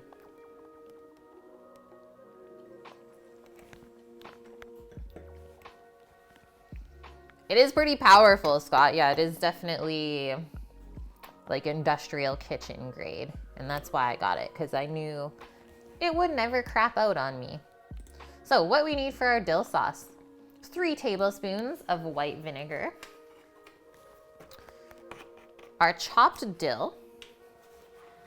It says 5 tablespoons of mustard, but I think I'm gonna go with 3 max. Do you have another Norwegianer? Yeah, he's a chef. No, there's look, chat. Another one. I think so.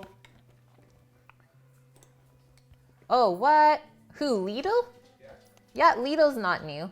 Hi, Lidl, how are you? Wait, what is your country? Seriously, yeah, home defense mechanism.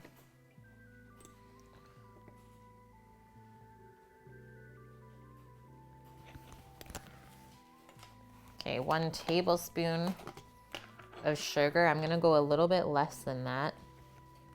Didn't want it too sweet. And then 3 tablespoons of mustard. A Dijon mustard. We don't want to go with the yellow mustard here. This is a new jar as well. Satisfaction of opening it. Oh, you are from Sweden. Amazing. Yeah, we're eating gravlax that we made from the fish I caught in the summertime. And my friend Zach actually made it with aquavit. So that's the one I'm using for tonight's dinner. Because that's the Swedish look here, right? Is it made from caraway seed?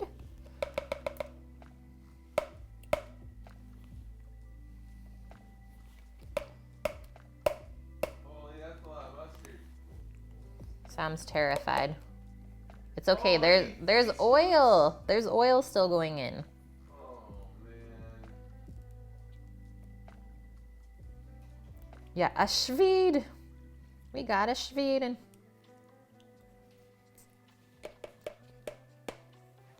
Sam is not into this sauce already. I told you guys. Told you. He's already barfing before he even tasted it. This guy.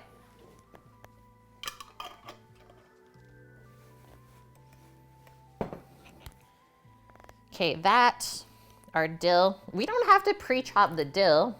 Let the blender do the work. That's working smart, not hard.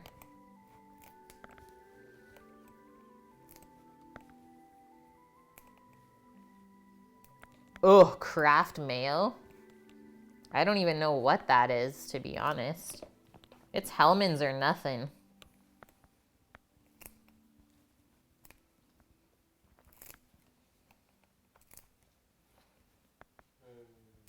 Actually, Buff, on the note of watching YouTube videos for sharpening your knife, is Shun actually has a video of how to use the whetstone, and it's very good. I have referenced it. Of how to use the I'm an ice cruncher, so I was Ah. excited to Colgate Total. It has sensitivity relief, so I don't have to give up doing what I love. Can you just shut it already? Alton Brown does the video for Shun. What? Just saying. You don't like mayo? What? Oh my gosh, Miracle Whip. I was okay with that as a kid, but now that I'm grown up, I don't think I can ingest it anymore. Nope, not a chance. Akavit is generally a Scandinavian thing, not only Swedish. So when do you usually drink it? Is that like a pre-dinner drink, or is that post-dinner?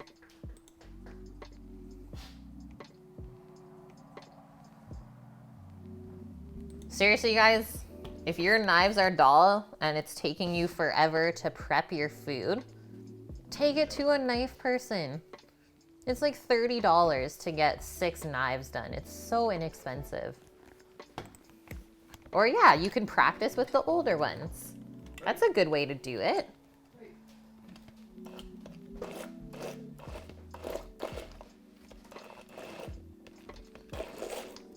on my face. I don't want it to splash.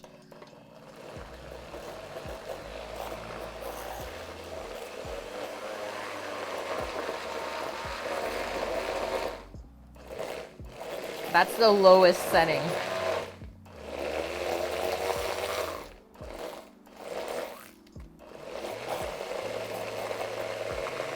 We're good.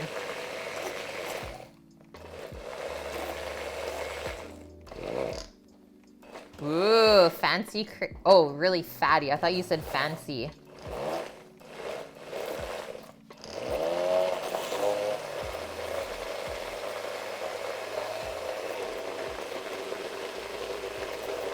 Chop up the dill.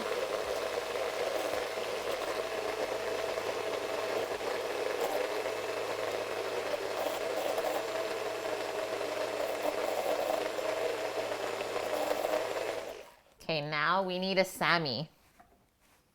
We need a Sammy. For what? For drizzling oil, please. He's like, for the sauce that I'm not gonna eat.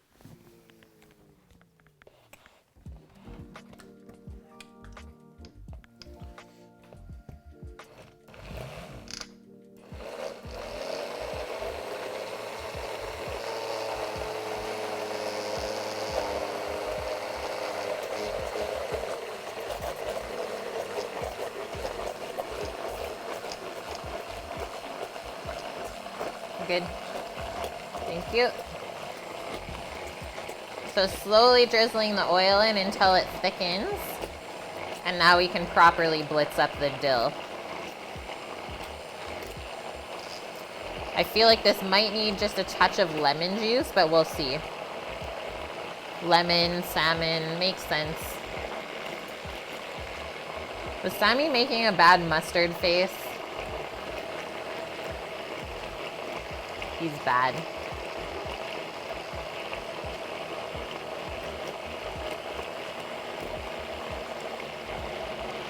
Yeah, spicy mustard. When it burns your nose. So good. I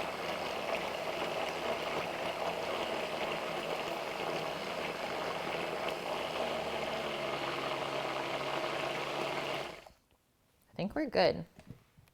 I'm happy with that. I like how it's like a little bit chunky. It smells really strong, the sauce. Either they don't know, stop showing, or don't care about what's going on in the food.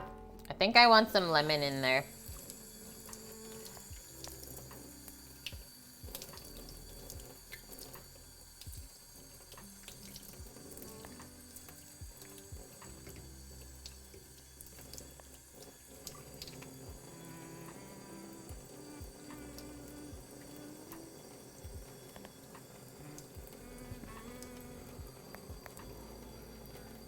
Yeah, something's happening outside, guys.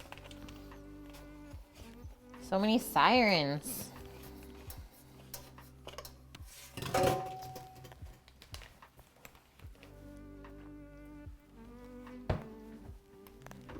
Awesome, Annie. Well, thanks for hanging out. Also, thank you, excuse me, for your $50 donation. I can't wait to make this Russian dish for you.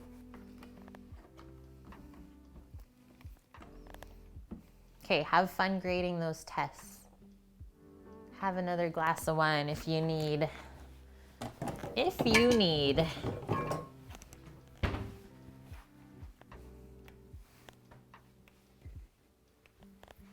Yeah, oh, I will. Okay, maybe not even lemon juice because this was pretty acidic still. Maybe just a touch of zest. Keep going with our little citrus thing going on here. I think that's perfect.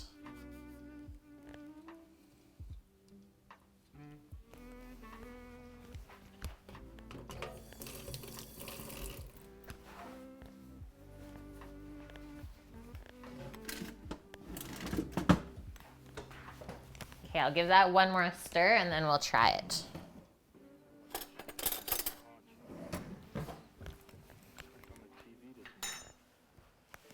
zestfully clean. Hey Faded, how are you?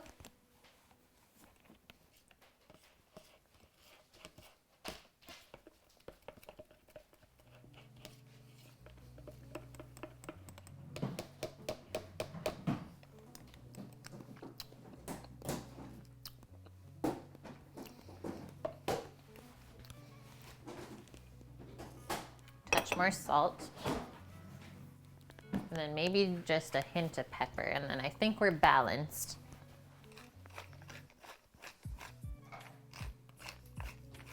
Ooh, Witcher 3. So good. So good. That Yennefer though. Yeah, Yennefer. Whew. Whoo-wee.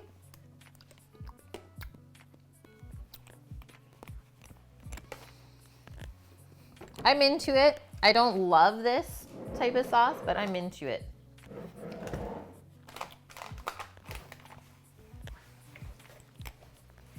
Okay, 'tis time to slice it up. And I do have the rye bread. I might have gotten the wrong thing, but this is kind of all we had here for the rye toast, which I thought would be really good for some extra texture with the gravlax.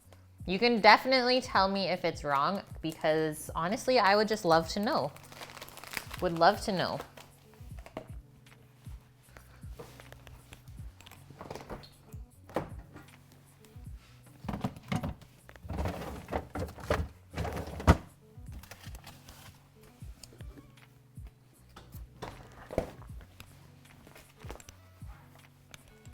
Yeah, rye crackers, basically. Okay, so the Scandinavian rye bread is like very dense. Dense and not leavened, right?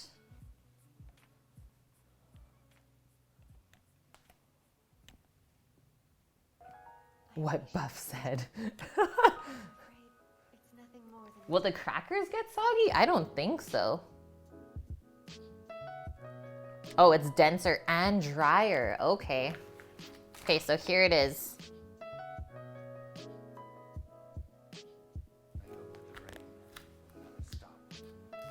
They're very dry. They taste good though. We might have to redo this then. But the Scandinavian rye bread, unless that's where you're at, Faded. Lidl, what is it usually? Don't just laugh at it. You guys need to help me. You're bad.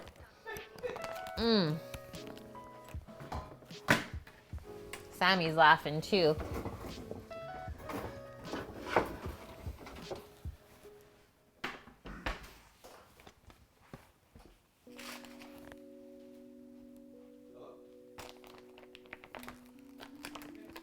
Oh, I know it's crackers. But like I was saying, Buff, that's kind of all I could find here. They're well known throughout the health community. To be honest, I've never bought those before.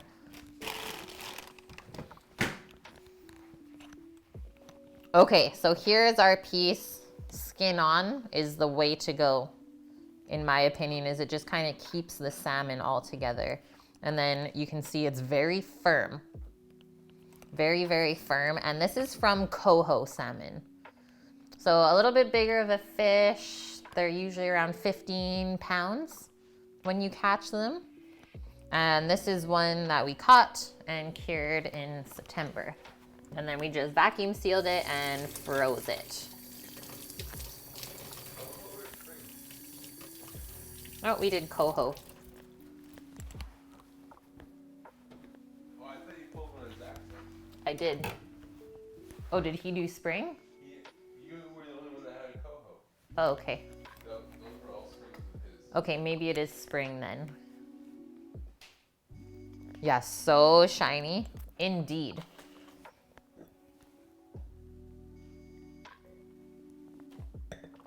All right, so what we're gonna do, I have this wonderful, not expensive slicing knife that I actually got in a little kit last year when I bought Serrano ham. is the ham came with a stand for the ham and also this slicing knife, which I've used in the past for slicing gravlax, and it works really well. Yeah, not sure it's big enough. And then what we want to do is we want to kind of angle as we slice, and that way it'll come off of the skin really nice and clean. And we want to try and get really nice thin slices. That way you'll just have a better mouthfeel and it won't be as chewy. Yeah, the katana, watch out. A ham stand, yeah, it's still up on the top of the fridge. I guess we need another ham to put on the stand though, Dust.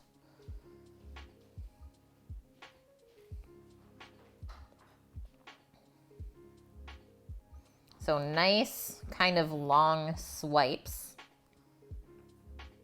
as we get started, and we want to basically let the blade do the work for us. So I'm not putting a ton of pressure on here.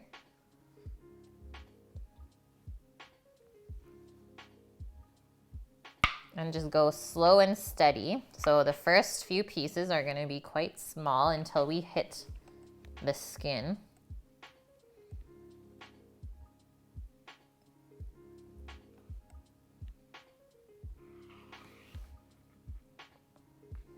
That looks pretty beautiful. These are just snack pieces.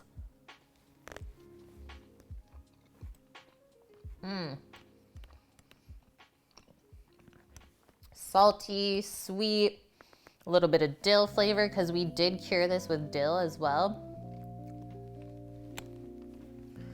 I don't know if you should feed the cat or dog pieces because it is pretty salty.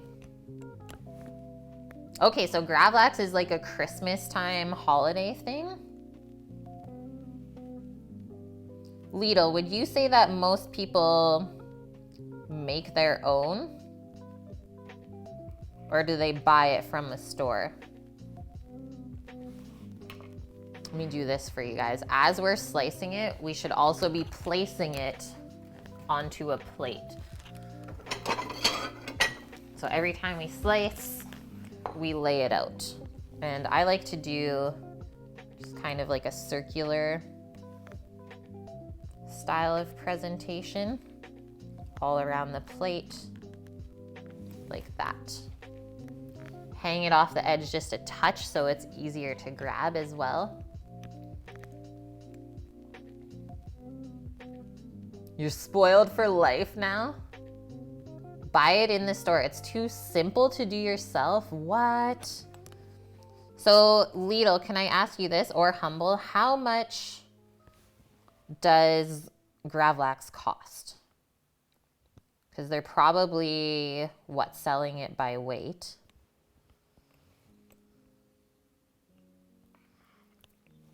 Ooh, almost too thin. That might just be the piece that you eat, right?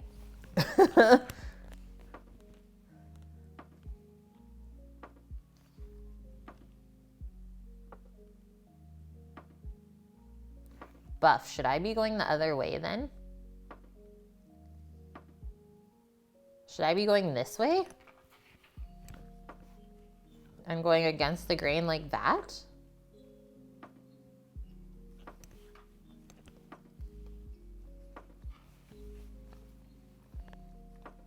Okay, phew. I was like, what?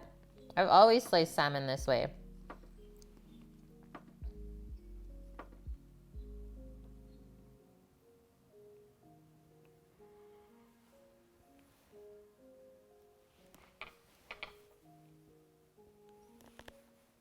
It's a pretty nice piece. I don't know if my camera will focus, but like the layers of fat in there, amazing.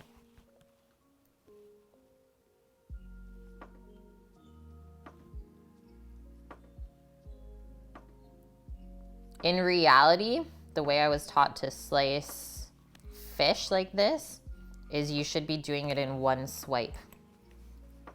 One single motion. That's exactly how like sushi chefs also do it. So you would start with the back of your blade up top and then just go down. And that's why the knife is that long, right?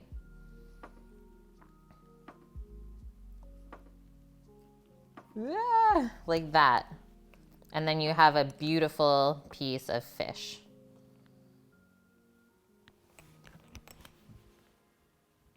And that way it won't tear either.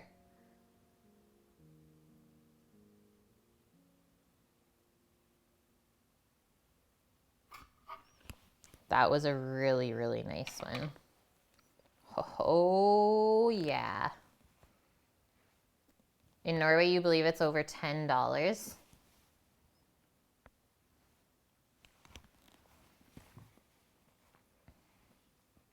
We got it, Indog. Is gravlax sushi? No, because sushi, like fish for sushi, is not cured. It doesn't have any salt or seasonings on it. It's just raw.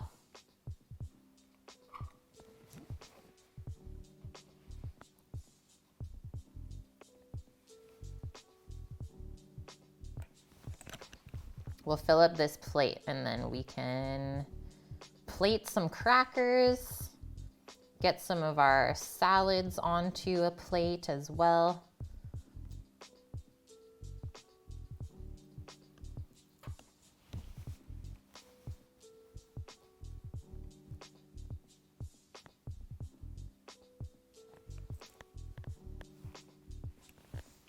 Yeah, just take the plate and a baguette. Good to go. We have so much of this in the freezer still. It's crazy.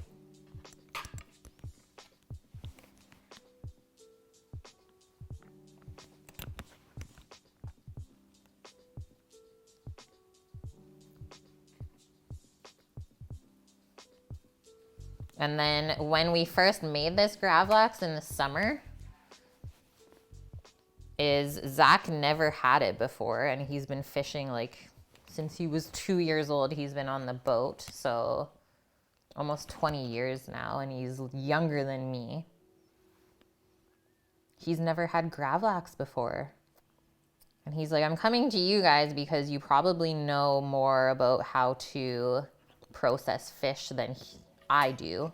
And we're like, yeah, like, have you ever had salmon gravlax? And when he said no, Sam and I were like, what? Like, it's so, so good. Dun, na, na, na. I don't know how close I can get. Pretty close. Like these pieces. Oh, yes.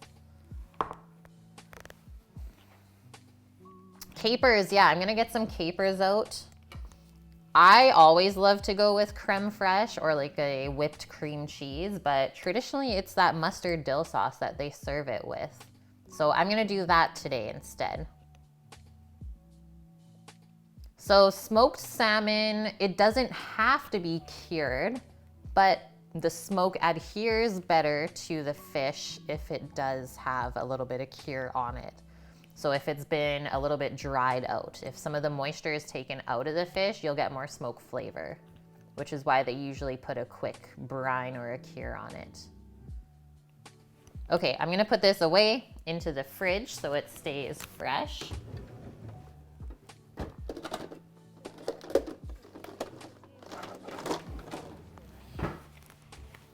And then let's do a plate up.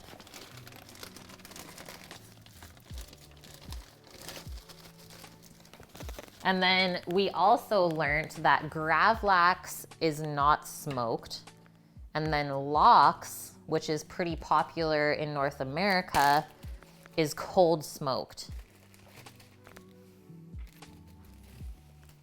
I'm going to just flick that up onto there so it stays nice and fresh. Curing salmon with coffee. We did that as well.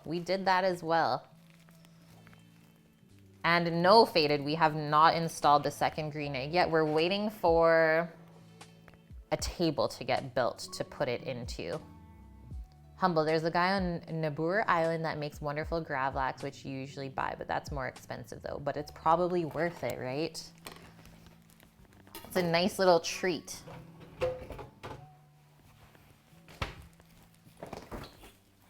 Okay, we got our cucumber salad. Carrot salad.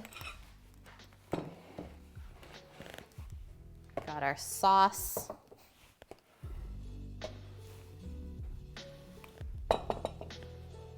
Cookie, thank you for gifting the sub to Faded. Welcome in, Faded. 2 months in a row already. Okay, we got our dill. Our crackers on the side here.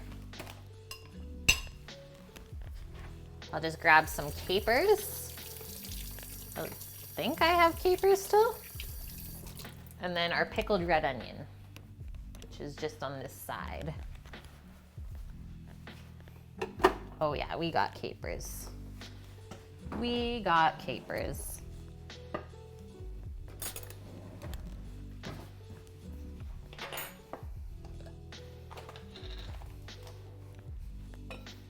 Might try and take a quick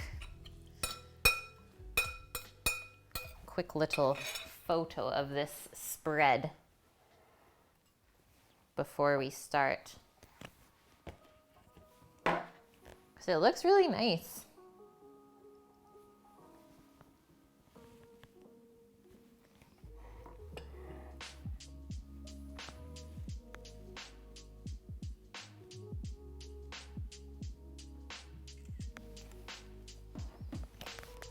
Okay, put that up there.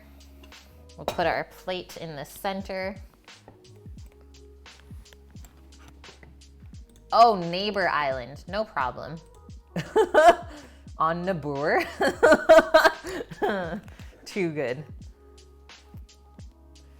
The sauce to the gravlax is called head waiter sauce, based on the head waiter that made the sauce back in the days. Oh my gosh, they probably did it table side, hey? Mustard of different kinds and oil and dill.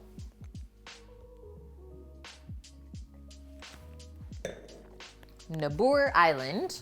That was really good. Thank you. Thanking you for that.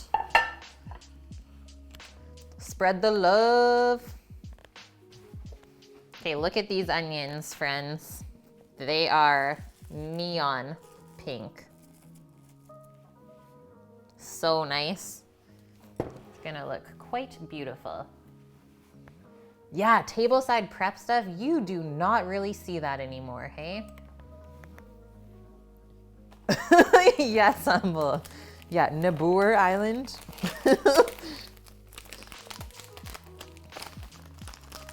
The trick is getting into these crackers, really.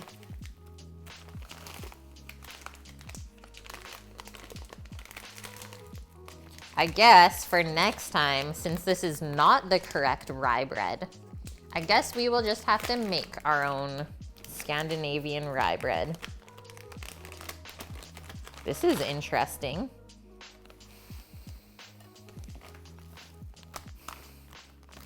Interesting smell. We'll do 3.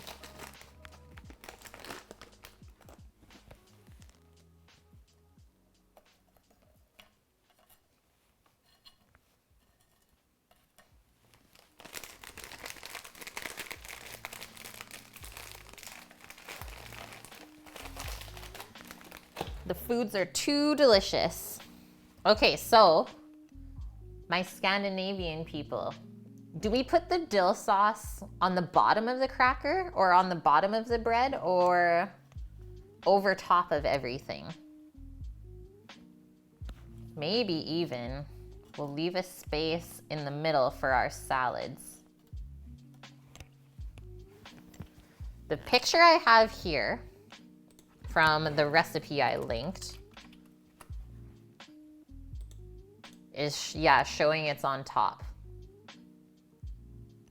I think they still do that vegan gelato, and that is still something I have yet to experience.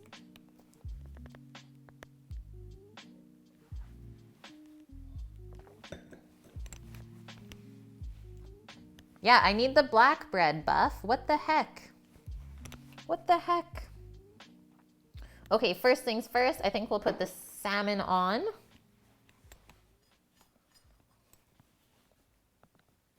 So I'm gonna start by putting some of the uglier pieces on the bottom.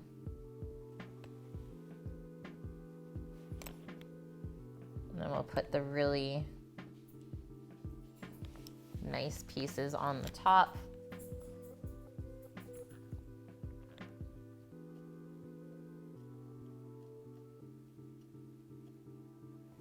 You can layer it on there however you like.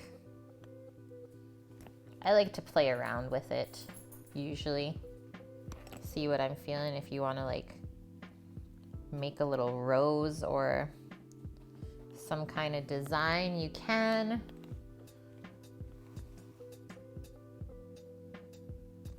But usually folding it over is quite nice. So Nike, did you see Posh or did you hear her caller? Like, how did you know that she was here?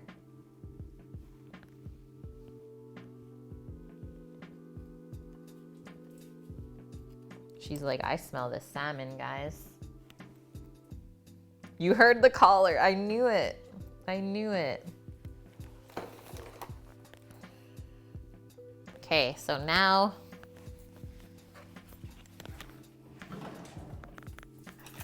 she's like, what are you doing? We got any snacks or what?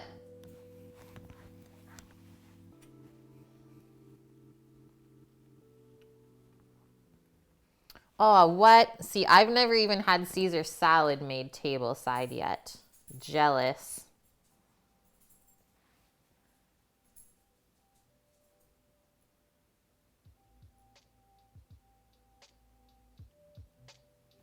Stack some of our pickled red onion on there.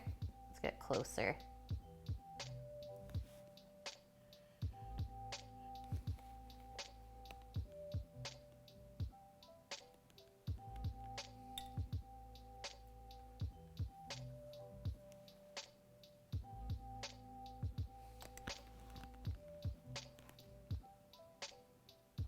Hey, Greek. Things are great. How are you doing?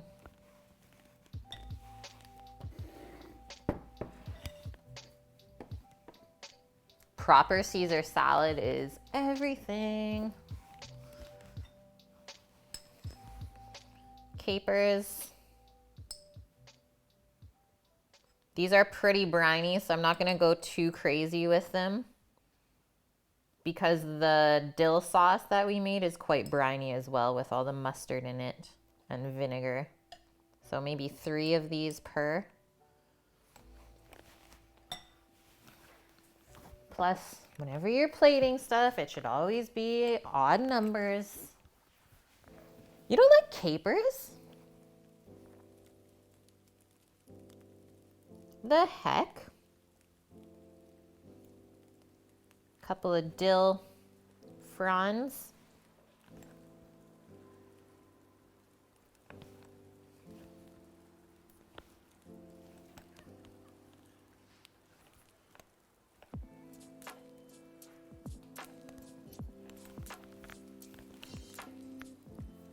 And now before we drizzle our sauce, because we know it's gonna get messy, let's plate our salads in the middle there. Musty Greek man smell, delicious. Jones.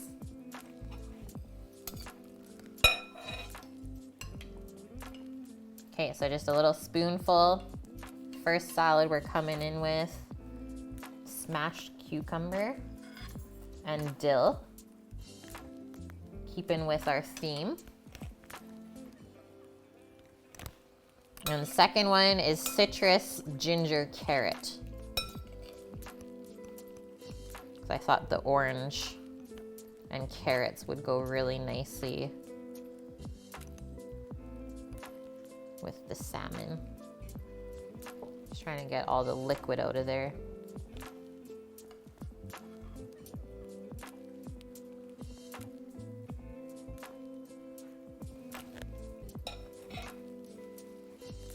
I have not plated like this in a long time, guys, and it feels really nice. So thank you for watching me do this, because I've been feeling like I need to get my artistic side going again.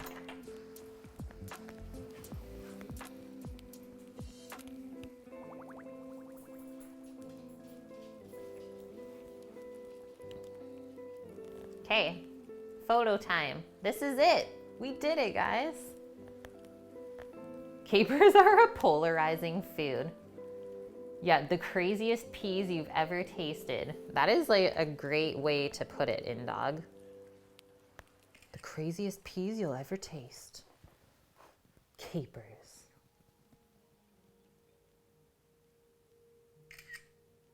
Ka-chink. Shutter sound.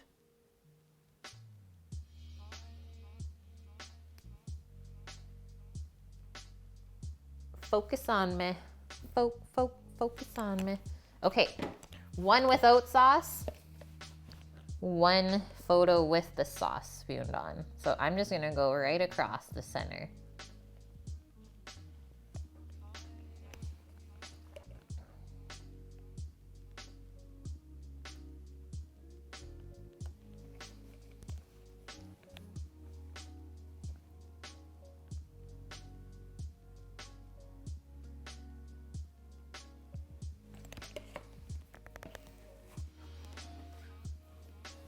You would eat a whole jar of capers? I don't think I could do it.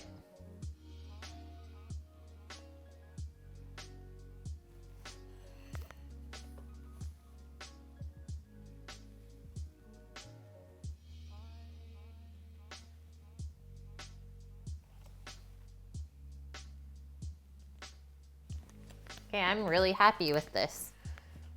Let us eat. Rice cakes. That would be good. Why not? Why the heck not? This is a very healthy dinner. Out of all of the things that we have cooked lately, this is for health. So maybe we could say Wellness Wednesday stream. Sammy is not anywhere to be found, so I don't know how excited he is for this dinner. Yeah, a leg of pork. Okay, we're going in. We might need more sauce depending on how dry these crackers actually are. What did you make today, Torino?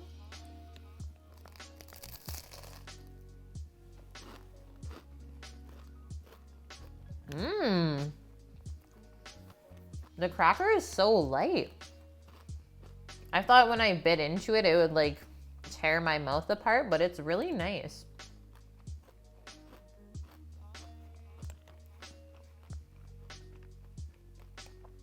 And like I said, really nice texture.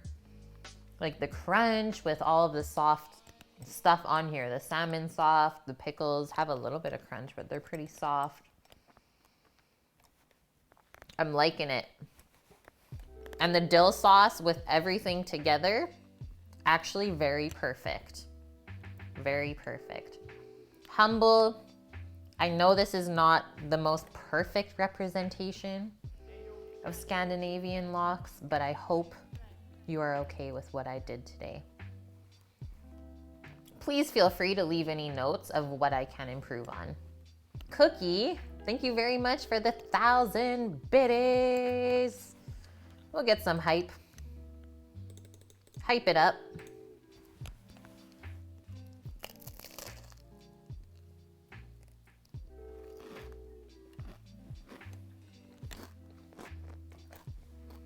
It's a touch messy.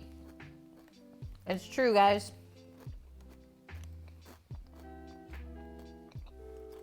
Nope. And dog. Okay, phew. Okay, guys. We got the thumbs up from the Norwegian chef. We're good.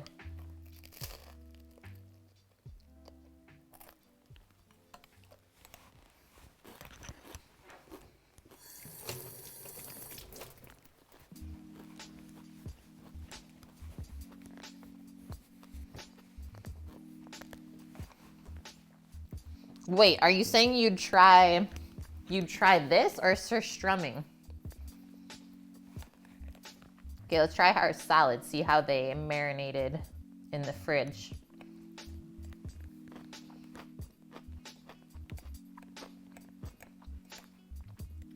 Cucumber has like a slight fennel flavor. Super refreshing. Definitely got the kick of dill in there. Great palate cleanser. Yeah. Oh, hell no. Oh, a black plate. Would the color pop as well, though? It's like you think it would, but would it really? I don't have any black plates.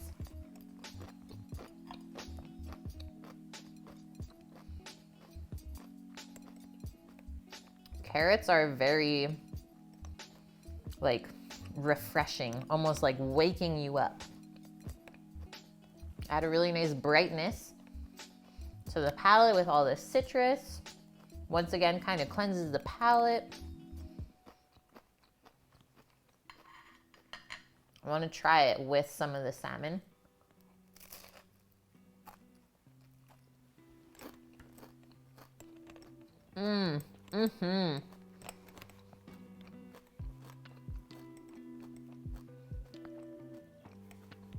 Yes. Okay. Take care, Humble. We're wrapping things up anyways. You're not going to miss much after this. We're going to go raid somebody and that's about it. So have a wonderful sleep and it was so great to meet you. Welcome to the Onion Squad. Sammy is talking to Boss Man, aka the Farger. He's upstairs.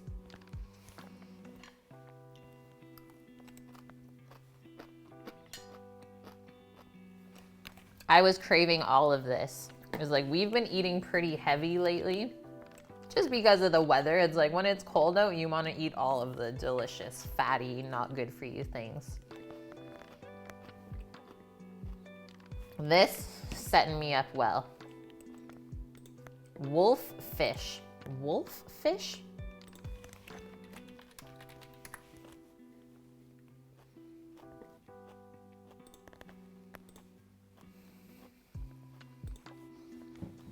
What the heck is that?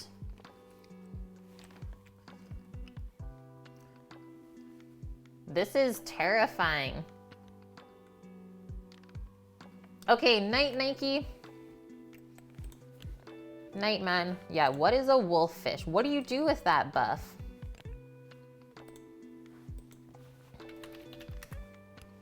Is it fatty? Is it lean? Okay, we're just looking up someone to raid. What we feeling? Let's go do Taz. He's doing some charity stuff. Minnesota.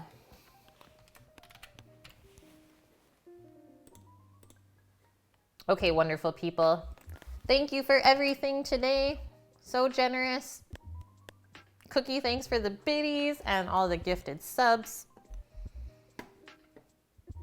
Flaky and got a nice amount of fat. Nice. That sounds really good. Well, Buff, if you can, take some photos when you prepare it so that we can understand how you do it. Okay, we are going to see another streamer from Team Bonin who is also cooking tonight for St. Jude Children's Hospital. So let's go show Taz some love. And I will see all of you lovely people tomorrow. What's on the menu? Smoked turkey, enchiladas. And it's also National Guacamole Day tomorrow. So we're gonna be adding guac to it. Okay, that's it. I'll see you guys tomorrow. Have a great night. Love ya. Bye.